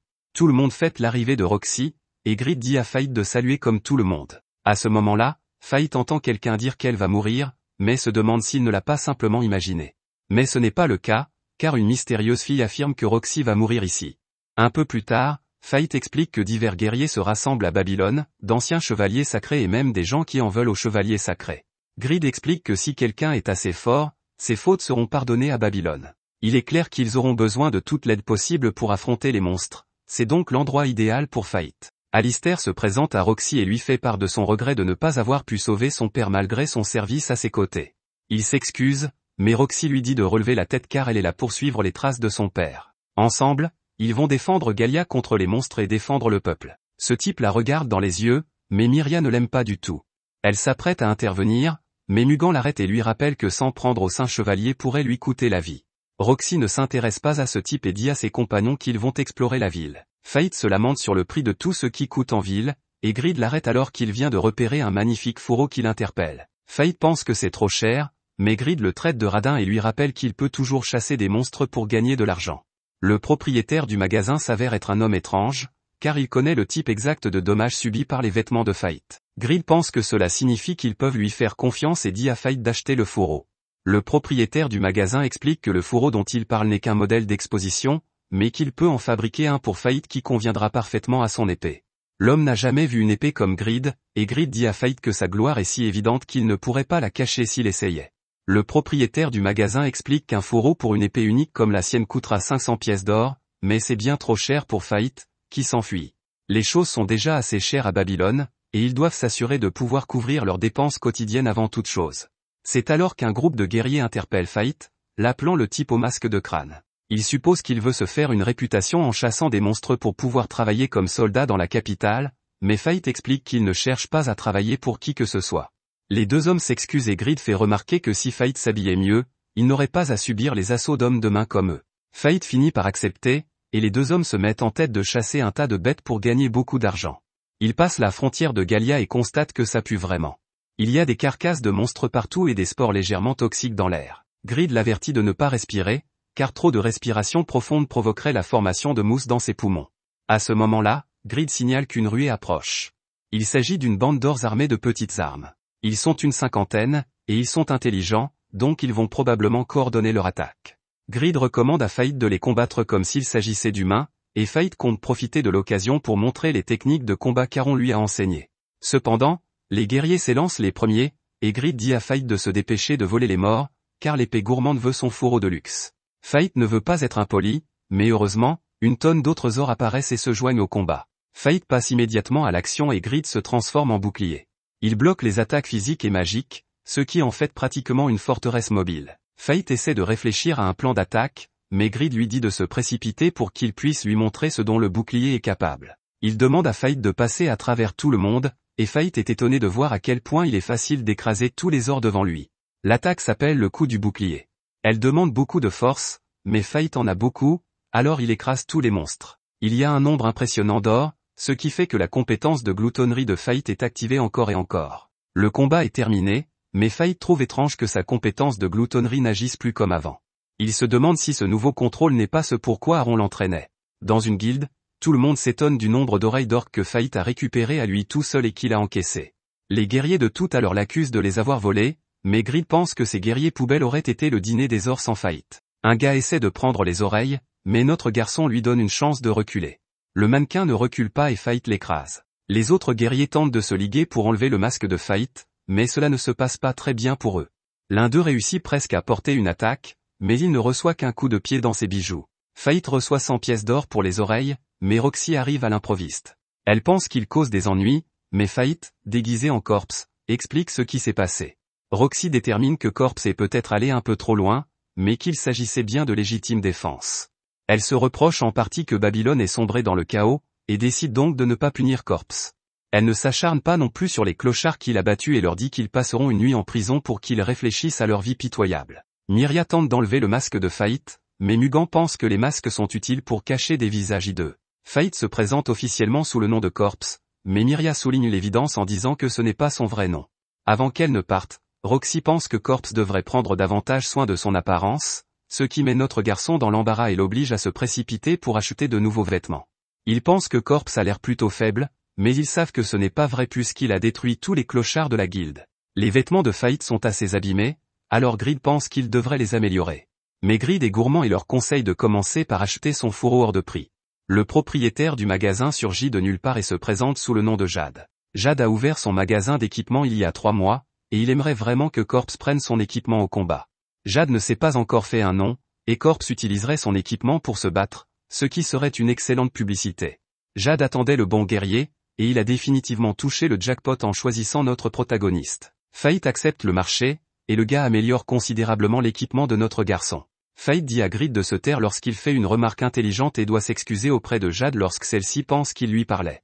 Jade est un homme d'affaires frugal, car il fait encore payer l'équipement à Fate, mais Fate s'oppose un peu, et Jade le lui donne à moitié prix. Il lui en coûte 40 ors, mais Grid lui rappelle qu'il peut toujours chasser davantage. L'estomac de Fate gronde, et il trouve un restaurant qui a l'air très fréquenté. Grid pense que c'est probablement à cause de leur délicieuse nourriture, mais notre garçon est affamé et mangera n'importe quoi.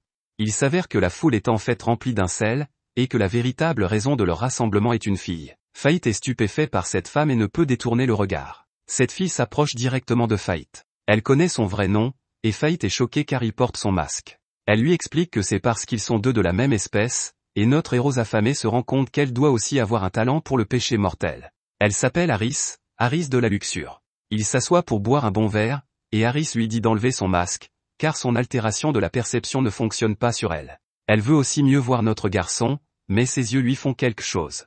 Elle s'excuse, car il s'agit d'un effet secondaire de sa compétence de luxure qui produit un effet de charme incontrôlable. Toute personne touchée par cet effet finit par tomber amoureuse d'elle. Harris révèle à la surprise générale qu'elle observe Faith depuis très longtemps, depuis le premier épisode. Harris explique qu'elle fait partie de la deuxième génération et qu'elle ne connaît donc pas très bien les membres de la première génération comme Min. De toute façon, Harris ne s'entend pas avec Min, qui lui dit que c'est parce qu'elle est plus développée qu'elle. Harris le félicite d'avoir tué Aniel et le remercie de lui avoir évité d'avoir à le faire. Cette fille a l'air de tout savoir, mais Harris lui explique qu'elle ne sait pas qui a déplacé le cocon à cet endroit.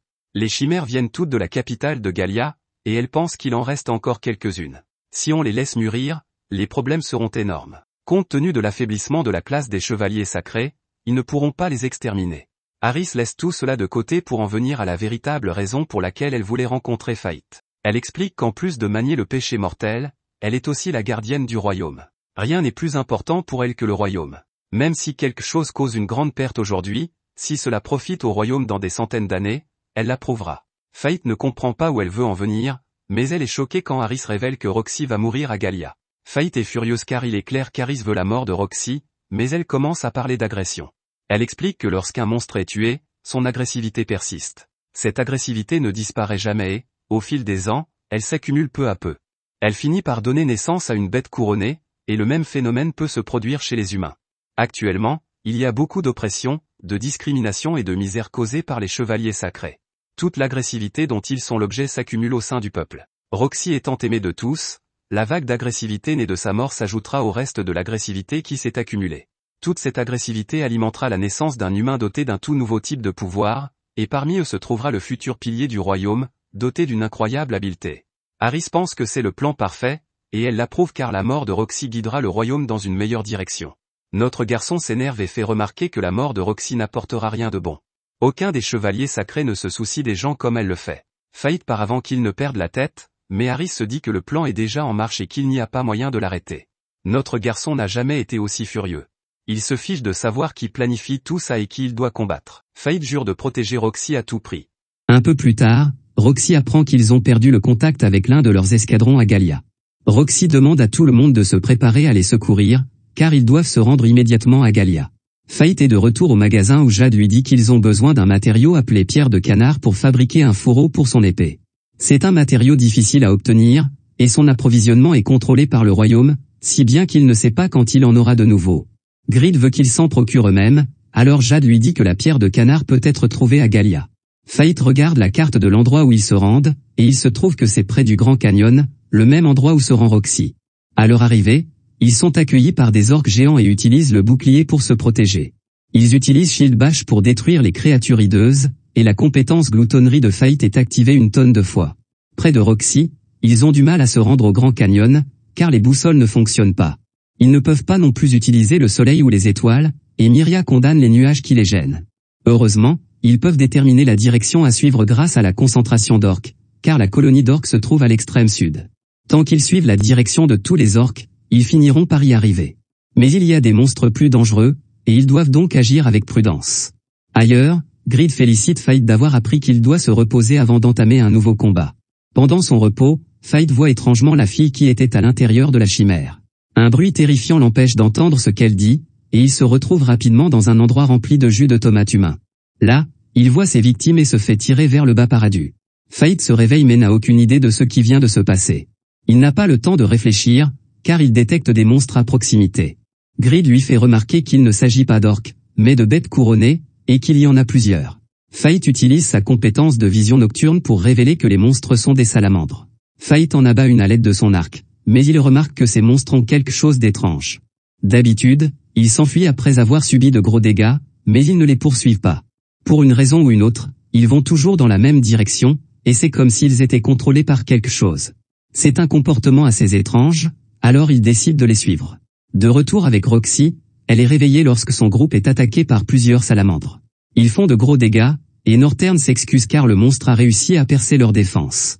Nugan parvient tout juste à la sauver du barbecue, et la puissance de ces bêtes de la couronne leur suffit. Myria est furieuse, elle attaque avec son épée magique enflammée, mais cela ne fonctionne pas du tout. Roxy se précipite à ses côtés, mais les deux sont rapidement en danger. Heureusement pour elle, Corpse arrive pour les sauver. Mugan est très impressionné par Corpse, qui utilise la compétence commune Sharp Edge avec beaucoup de force. Après que Corpse a achevé les lézards, Roxy le remercie. Elle veut que Myria le remercie aussi, mais la petite Chippy dit qu'elle n'a pas demandé d'aide. Ils se présentent tous, et Myria décide finalement de remercier son sauveur. Northern le remercie également, mais Corpse est juste curieux d'une marque étrange sur les salamandres. Toutes les salamandres portent la même marque, et ils font remarquer que les bêtes de la couronne n'ont pas l'habitude de s'associer de la sorte. Elle visait clairement Roxy, mais elle dit que ce n'était peut-être qu'une coïncidence. Les choses sont devenues très étranges ces derniers temps, surtout depuis que le dragon divin est sorti de son nid. Un peu plus tard, ils arrivent tous au Grand Canyon. Corpse les remercie de l'avoir aidé à s'y rendre, et Roxy est ravie qu'ils aient la même destination. Myria est une petite fille jalouse et emmène Roxy car ils doivent sauver l'escadron. Roxy essaie de lui dire au revoir, mais Fate hésite à lui prendre la main, car il ne veut pas que sa capacité à lire dans les pensées s'active. Myria lui prend la main à la place, et Fate peut entendre ses pensées. La petite fille ne veut pas qu'il ait l'idée de se rapprocher de Roxy, et souhaite qu'il s'en aille. Roxy lui demande d'arrêter de toucher son homme, et tout le monde fait ses adieux. Fate semble étrangement d'accord pour la laisser partir, même s'il sait qu'elle est en grand danger. Quoi qu'il en soit, Fate se retrouve dans une zone apparemment purifiée de Galia, et remarque que les monstres y sont pétrifiés. On se croirait dans un cimetière, et Fate est stupéfait de se voir pétrifié. Mais il l'a juste imaginé, et ils poursuivent leur recherche de la pierre du canard. Ils n'en trouvent pas encore, mais ils aperçoivent Eri. Fate la perd immédiatement de vue, mais se retourne pour découvrir une chimère. Il n'y a pas de noyau à l'intérieur, donc Grid suppose qu'il s'agit d'un prototype. Elle a été enterrée lors d'une bataille il y a longtemps, et les rochers qui la recouvraient se sont effondrés. Il y a quelques endroits vides à proximité, il semble donc que des chimères aient été réveillées. 3 au total, donc Fate se demande si Eri est responsable. Une explosion secoue le sol, et elle semble venir de la direction de Roxy. Fate se précipite vers elle, et nous voyons que son groupe se bat contre une chimère terrifiante. Leur puissance est écrasante, mais Corpse arrive une fois de plus pour les aider. Ses flèches ne semblent pas trop les blesser, et Roxy explique que Mugan et Northern ont été blessés en protégeant Myria. Ces chimères sont capables de guérir, mais Grid fait remarquer que c'est beaucoup plus lent que la guérison d'Aniel. Corpse explique aux autres que leurs adversaires sont des chimères, et que leurs noyaux sont leurs points faibles. Corpse recrute l'aide des 2 filles, et ils se préparent à attaquer. Les chimères tentent de les repousser avec du feu, mais Fate a justement une résistance au feu. Une chimère stupide tente de cacher son noyau avec ses bras, mais nos héros sont trop intelligents pour cela. Corpse découpe l'une d'entre elles et Roxy détruit son noyau. Corpse admire la prunelle de ses yeux et remarque qu'elle a utilisé les talents d'épéiste d'Aaron. Myria fait face à une attaque de feu de l'une des chimères avec son épée, mais hurle de terreur en pensant qu'elle va mourir. Grid est impressionné par la jeune femme, et Corpse arrive enfin pour la soulager de sa terreur. Elle déteste devoir être sauvée par lui encore une fois, mais remercie mal cette fois-ci. Roxy demande à Mia de mettre tout le monde à l'abri, et proclame que Corpse et elle-même s'occuperont des chimères restantes. Notre garçon sort sa faux, et le duo utilise la même technique que celle utilisée sur la première chimère pour attaquer les autres. C'est la première fois que Fate se bat aux côtés de Roxy, mais cela semble bien plus naturel qu'avec Min ou Aaron. Il ne reste plus qu'une seule chimère, mais elle peut étonnamment voler.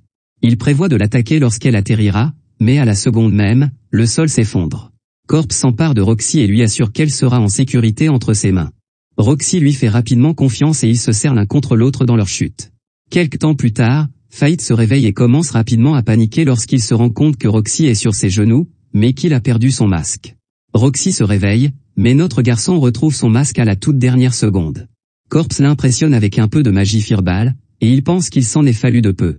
Roxy explique qu'ils n'ont pas pu sauver l'escadron, puisqu'ils sont arrivés pour découvrir qu'ils étaient tous brûlés à un autre niveau de vie. Roxy fait remarquer que Corpse semble en savoir beaucoup sur la chimère, alors il explique que c'est un survivant galien qui le lui a dit. Roxy se souvient avoir vu une galienne avec une grande hache, et se demande si c'est bien d'elle qu'il parle. Elle a également entendu des rumeurs selon lesquelles cette fille aurait fait voler un seigneur, mais notre garçon se contente de faire l'imbécile. Roxy explique qu'elle a également entendu dire que cette fille voyageait avec l'homme portant un masque de crâne, et notre garçon n'a d'autre choix que d'avouer. Roxy le taquine et lui explique qu'il lui rappelle quelqu'un qu'elle connaît. Elle dit que cet homme devrait être dans la capitale en ce moment, mais elle a l'impression qu'il est là, avec elle. Le fait d'être séparé de lui a fait penser à beaucoup de choses, et elle se demande s'il est heureux. Corpse la surprend en lui disant qu'il est sûr que ce type est heureux, même s'il n'est pas censé savoir quoi que ce soit sur lui. Corpse ne se formalise pas et dit que ce type a de la chance qu'elle s'intéresse autant à lui. Corpse est heureux de voir que Roxy n'a pas changé du tout, mais il ressent immédiatement une vive douleur. Il ne comprend pas pourquoi sa compétence de gourmandise se déclenche à un moment pareil, et Roxy se demande ce qu'il a à l'œil. Corpse ne veut pas qu'elle voie son côté monstrueux, alors il s'enfuit en courant. Les choses ne peuvent pas empirer, car Fahd sent qu'une certaine odeur est proche, c'est la chimère, et elle déboule à travers le mur de la grotte. Fahd sort sa faume et imagine Roxy à la place du noyau de la chimère. Il attaque violemment le noyau et demande à Roxy d'arrêter de le regarder de cette façon. Le combat est terminé et Fahd remarque une marque sur la chimère. C'est la même marque que sur les salamandres, Grid est donc certain que quelqu'un vise la vie de Roxy.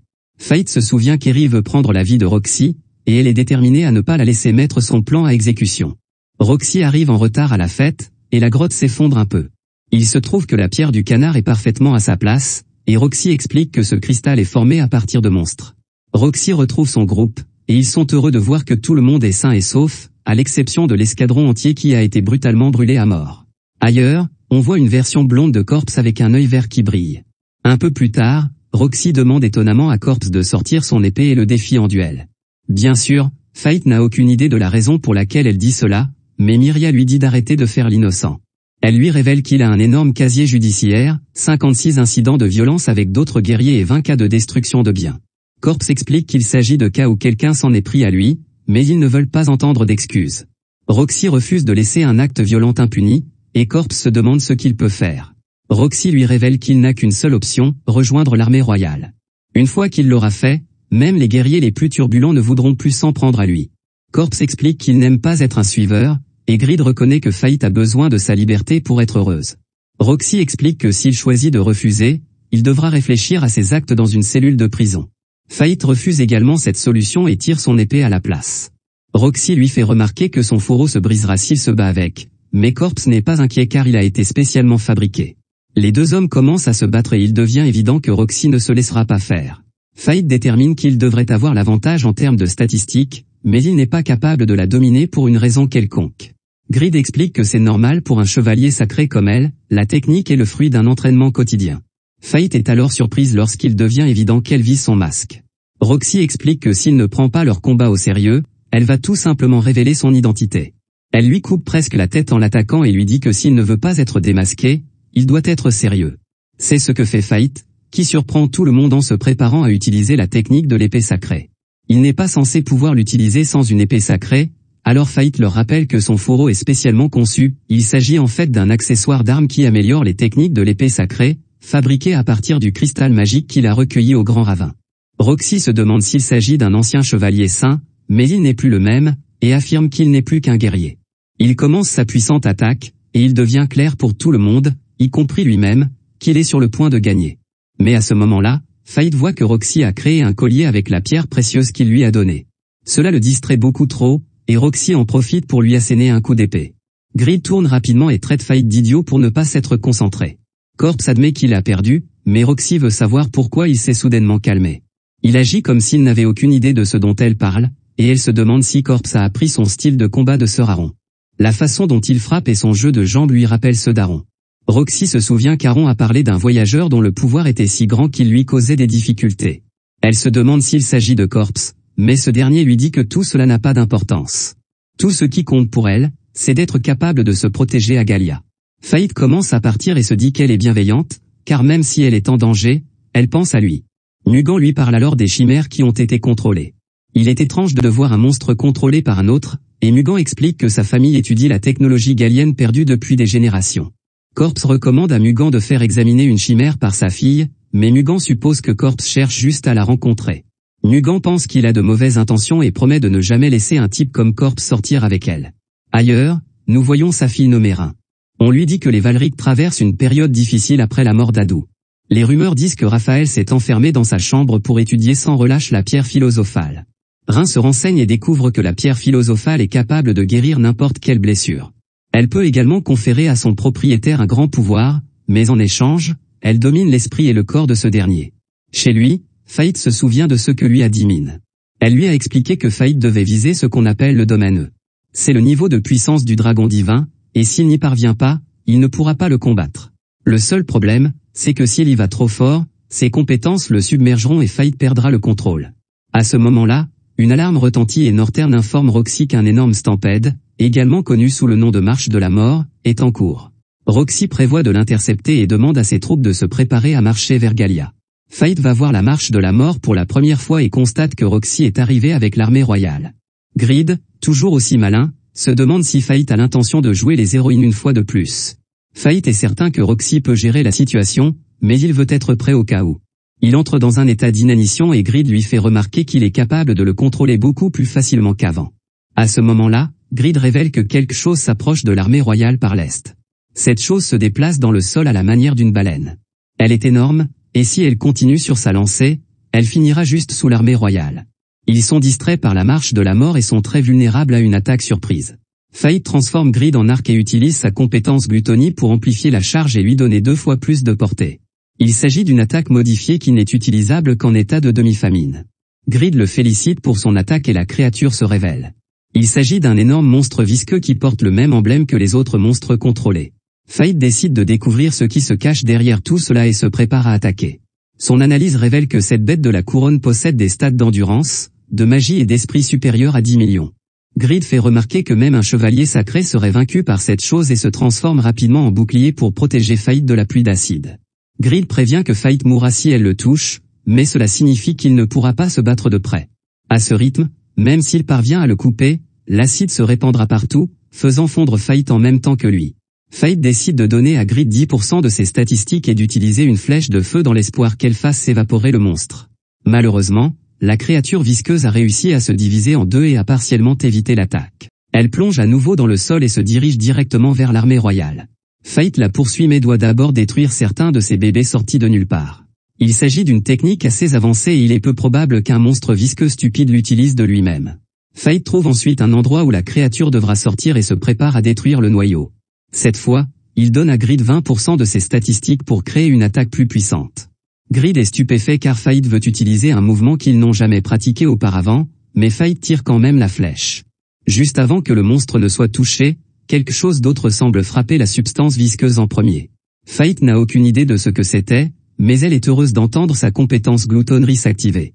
Il est choquant de constater que la bave est toujours en vie, ce que Fate peut comprendre puisqu'il lui a pris son âme. À ce moment-là, Fate s'aperçoit que quelqu'un l'observe et qu'il porte un masque qui modifie sa perception, tout comme lui. Fate suppose qu'il s'agit d'Eri et l'attaque dans l'espoir de la démasquer. Grid se rend compte que cette personne possède une arme de péché mortel, et qu'il s'agit de l'épée noire, en vie. Grid explique que le Slim a été touché par quelque chose auparavant, et qu'il s'agissait d'une sorte de balle magique qui chasse le pouvoir latent. C'est la raison pour laquelle le Slim est toujours en vie, sans noyau, le noyau lui-même est devenu capable de se diviser, ce qu'il a fait pour survivre. Cette chose est encore plus menaçante maintenant qu'elle est capable de se répliquer à l'infini. La bave consomme Fate, et Grid craint d'en avoir fini avec elle. Heureusement, Fate émerge peu après et Grid se rend compte qu'il a dû comprendre la magie de corrosion de la bave. La bave ne sera plus un adversaire pour lui, et il va affronter la personne mystérieuse. Sa compétence gloutonnerie s'active, mais Grid l'avertit de ne pas en faire trop. Si ses statistiques augmentent trop brusquement, sa compétence risque de s'emballer. Mais avant que cela n'arrive, Fate est déterminé à abattre Eri. Il lance une flèche, mais elle est rapidement déviée. Grid révèle que Fate a atteint des stats aussi élevés qu'un humain peut le faire, il doit maintenant atteindre des hauteurs inhumaines, le domaine de E, pour aller plus loin. Cela signifie que l'attaque de Fate a échoué parce que la personne qu'il combat a déjà atteint le domaine de l'E. Fate attaque avec rage, mais la personne mystérieuse lui dit qu'il ne fait que perdre son temps. Fate se rend compte qu'il ne s'agit pas d'Eri, et que cette personne est manifestement un homme. Ce dernier tire avec son arme, et Fate s'empresse de lever son bouclier. Malheureusement, Fate subit encore des dégâts et se rend compte que ce type est beaucoup plus fort que lui. Le type s'approche de Fate pour l'achever, mais Fate refuse d'abandonner. Il se rappelle qu'il est prêt à mourir et à tuer quel qu'en soit le prix. Le type est sur le point de tirer à bout portant, mais Fate exige que sa compétence gloutonnerie lui donne le pouvoir dont il a besoin. Les deux yeux de Fate deviennent rouges, et l'homme mystérieux est choqué de voir que Fate a atteint le domaine E. Fate est maintenant très confiant et remercie l'homme, car s'il n'était pas tombé sur lui, il n'aurait pas atteint ce nouveau niveau de puissance. Fate passe à l'offensive et ignore complètement la substance visqueuse. Le type essaie de tirer encore, mais Fate peut facilement voir les attaques arriver. Il les évite toutes et crée un écran de fumée. Fate parvient finalement à détruire le masque du type et découvre avec stupeur qu'il s'agit de Northern. Il déclare étrangement que Fate a à moitié raison de l'appeler Northern, mais refuse d'expliquer pourquoi. Au lieu de cela, il se met à jouer de la flûte. Fate se demande ce qu'il fait, mais Northern lui explique qu'il verra bientôt. À ce moment-là, Fate est stupéfaite de voir le dragon divin approcher. Il se dirige directement vers Roxy, et Northern lui fait remarquer qu'il l'atteindra dans les 30 prochaines secondes. Ce psychopathe déclare que lui et le dragon divin donneront tout ce qu'ils ont pour tuer Roxy, alors il veut voir Fate donner tout ce qu'elle a pour les arrêter. Il tire plusieurs coups de feu sur Fate tandis que le Slim l'accule. Grid fait remarquer que Northern essaie juste de gagner du temps, et Fate se précipite pour passer devant tout le monde. Le dragon divin terrifie tout le monde lorsqu'il trouve Roxy, mais elle se dresse devant lui et demande à son père de lui prêter sa force. Elle regrette immédiatement sa décision de ne pas avoir couru lorsque le dragon lance sa puissante attaque, et tout le monde s'inquiète pour elle. Heureusement pour Roxy, Fate est arrivé pour la sauver pour la millionième fois. Le puissant dragon utilise une nouvelle attaque surpuissante, et Fate fait de son mieux pour l'arrêter à nouveau. Il refuse de le laisser blesser Roxy, mais son masque est complètement détruit, sans même qu'il ne se retourne. Roxy commence à se demander s'il est bien Fate. Fate ne peut plus garder le secret. Il se tourne vers Roxy et la salue en tant que Fate pour la première fois depuis longtemps. Roxy est heureuse de revoir Fate, mais elle est effrayée par ses yeux rougeoyants. Ils n'ont pas beaucoup de temps avant que le dragon n'attaque à nouveau, alors Fate dit à Roxy de courir. Roxy est trop choquée pour bouger, alors Fate s'excuse de lui avoir menti pendant tout ce temps. Il la remercie pour tout avant de s'enfuir, et elle ne peut que crier vers lui alors qu'il se dirige vers le dragon. Northern se moque de Fate qui pense que le combat sera facile, mais Fate dit à Grid d'être prêt. Grid explique que leur plan doit être prêt maintenant, alors Fate utilise une capacité appelée Grand Cross Returnable. Cette capacité capture le dragon, mais Northern commence à tirer sur Fate. Alors qu'ils s'affrontent, Northern félicite Fate d'avoir immobilisé le dragon divin avec un arc qu'il n'avait jamais vu auparavant. Fate explique qu'il voulait se battre à 1 contre 1 avec lui, mais il est rapidement repoussé. Fate n'arrive plus à suivre Northern et se rend compte que ses statistiques ont dû chuter suite à l'utilisation de cet art secret. Northern est persuadé qu'il va gagner et donne 3 raisons à cela. La première est que Fate est épuisé d'avoir forcé l'entrée du domaine 2. Deuxièmement, Fate consacre également une partie de ses forces à retenir le dragon. La dernière raison est que Northern n'a pas encore pris son sérieux. Le combat se poursuit et Grid demande à Fate de rester près de Northern et de ne pas le laisser s'éloigner. Northern voit bien que Fate est désespéré par sa façon d'attaquer et se rend compte d'une chose, si Fate s'éloigne trop du dragon, il ne pourra pas maintenir le piège. Fate lui rappelle que le combat n'est pas terminé, mais Northern voit bien qu'il est juste paniqué. Il a raison, car la prochaine attaque de Fate le rend vulnérable. Northern prend l'avantage et coupe le bras de Fate. Northern est certain que le combat est terminé et révèle qu'Eri avait de grands espoirs pour Fate. Fate lui a causé bien trop de problèmes, et il compte bien lui faire payer de sa vie. À ce moment-là, Northern se fait transpercer la poitrine et est stupéfait de voir que Fate utilisait la magie de l'illusion. Fate savait que Northern baisserait sa garde une fois qu'il serait sûr d'avoir gagné. C'est pourquoi Fate a décidé de prendre un pari tout ou rien et de sacrifier son propre bras. Fate dit à ce traître qu'il peut avoir son bras et l'emporter avec lui dans l'au-delà. Fate met fin à la vie de Northern, et sa compétence de gloutonnerie s'active après avoir consommé son âme. Fate se retrouve alors instantanément dans un endroit étrange où il se souvient avoir été auparavant. La fille qui se trouvait dans le noyau de Aniel apparaît et se présente sous le nom de Luna. Elle remercie Fate d'avoir mis fin à sa vie misérable, mais s'excuse de ne pouvoir faire plus. Fate n'a aucune idée de ce dont elle parle, mais le sol commence à s'effondrer, révélant toutes ses victimes, et il se rend compte de quelque chose. C'est grâce à cette fille que son talent de glouton s'est calmé.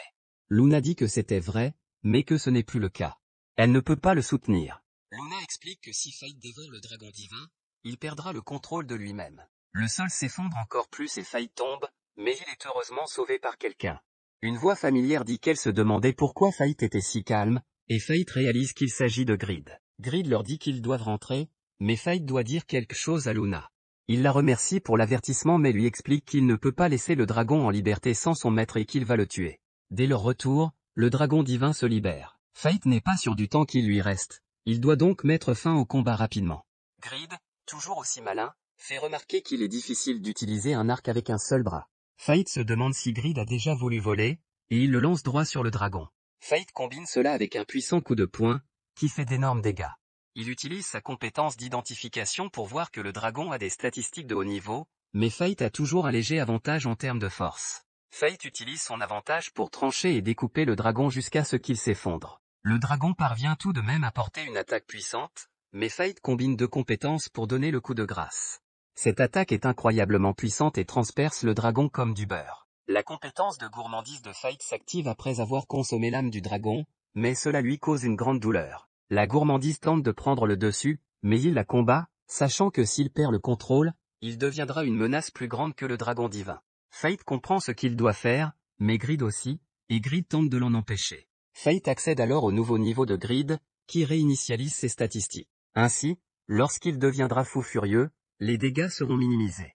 Grid n'arrive pas à croire qu'en fin de compte, la compétence de gloutonnerie dévore aussi Fate, et Fate s'effondre. À ce moment-là, Min surgit de nulle part et Fate lui demande de le tuer. Min lui rappelle qu'elle l'avait prévenu que cela arriverait s'il en faisait trop, mais il ne peut que s'excuser maintenant. Min a l'intention de tenir la promesse qu'elle a faite et se prépare à mettre fin à sa vie. Mais à ce moment-là, Roxy apparaît pour le sauver. Fate veut savoir pourquoi elle a fait une telle chose, mais la question la rend furieuse. Fate ne veut même pas qu'elle le regarde, car le voir ainsi a toujours été son cauchemar. Roxy lui explique que c'est loin d'être suffisant pour qu'elle le déteste, et elle le supplie de ne pas mettre fin à ses jours. Quel que soit le pouvoir qu'il exerce, il sera toujours Fate pour elle. Fate ne comprend pas ce qui se passe, car la compétence de gloutonnerie se déchaînait auparavant, alors qu'elle s'est complètement calmée maintenant.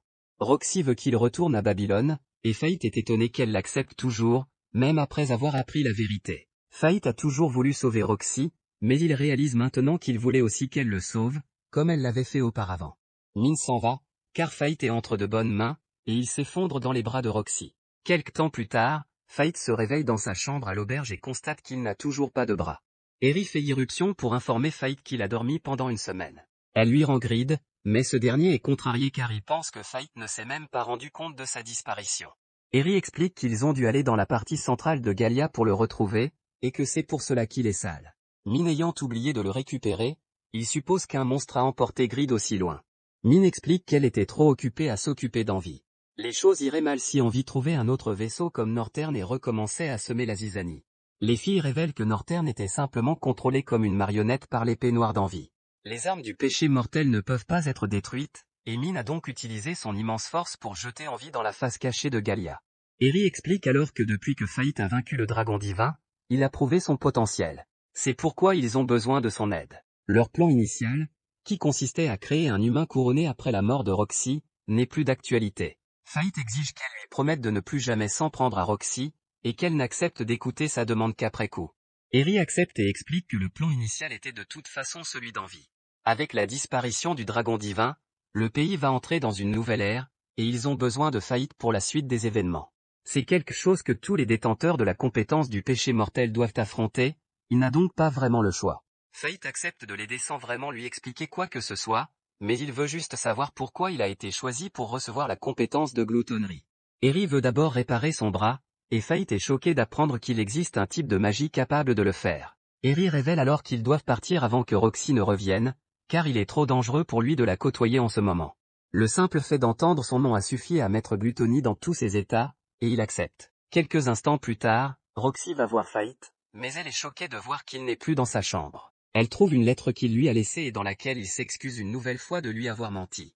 Il lui dit qu'il doit partir pour l'instant, mais qu'il lui promet de revenir un jour. Nous revenons ensuite à l'époque où Fate était enfant et où il a été trouvé par Roxy.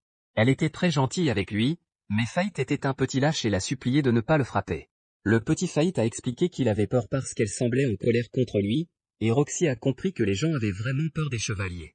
Elle avait honte d'être un chevalier sacré à cause de cela. Fate bégayait comme toujours, alors elle lui donna des sandwichs. Roxy s'est inquiétée lorsque Fate a révélé qu'il n'avait pas de famille, mais il a dit que ce n'était pas grave parce qu'elle lui avait fait comprendre que la capitale n'était pas remplie que de mauvaises personnes.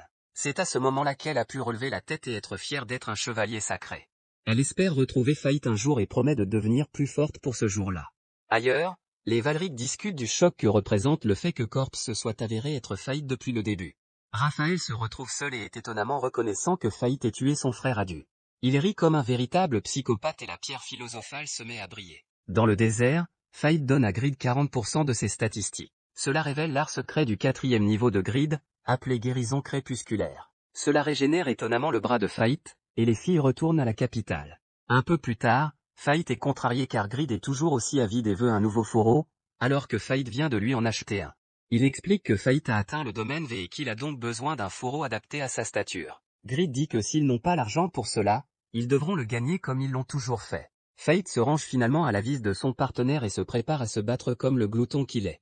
Merci d'avoir regardé ce récapitulatif complet de la saison 1.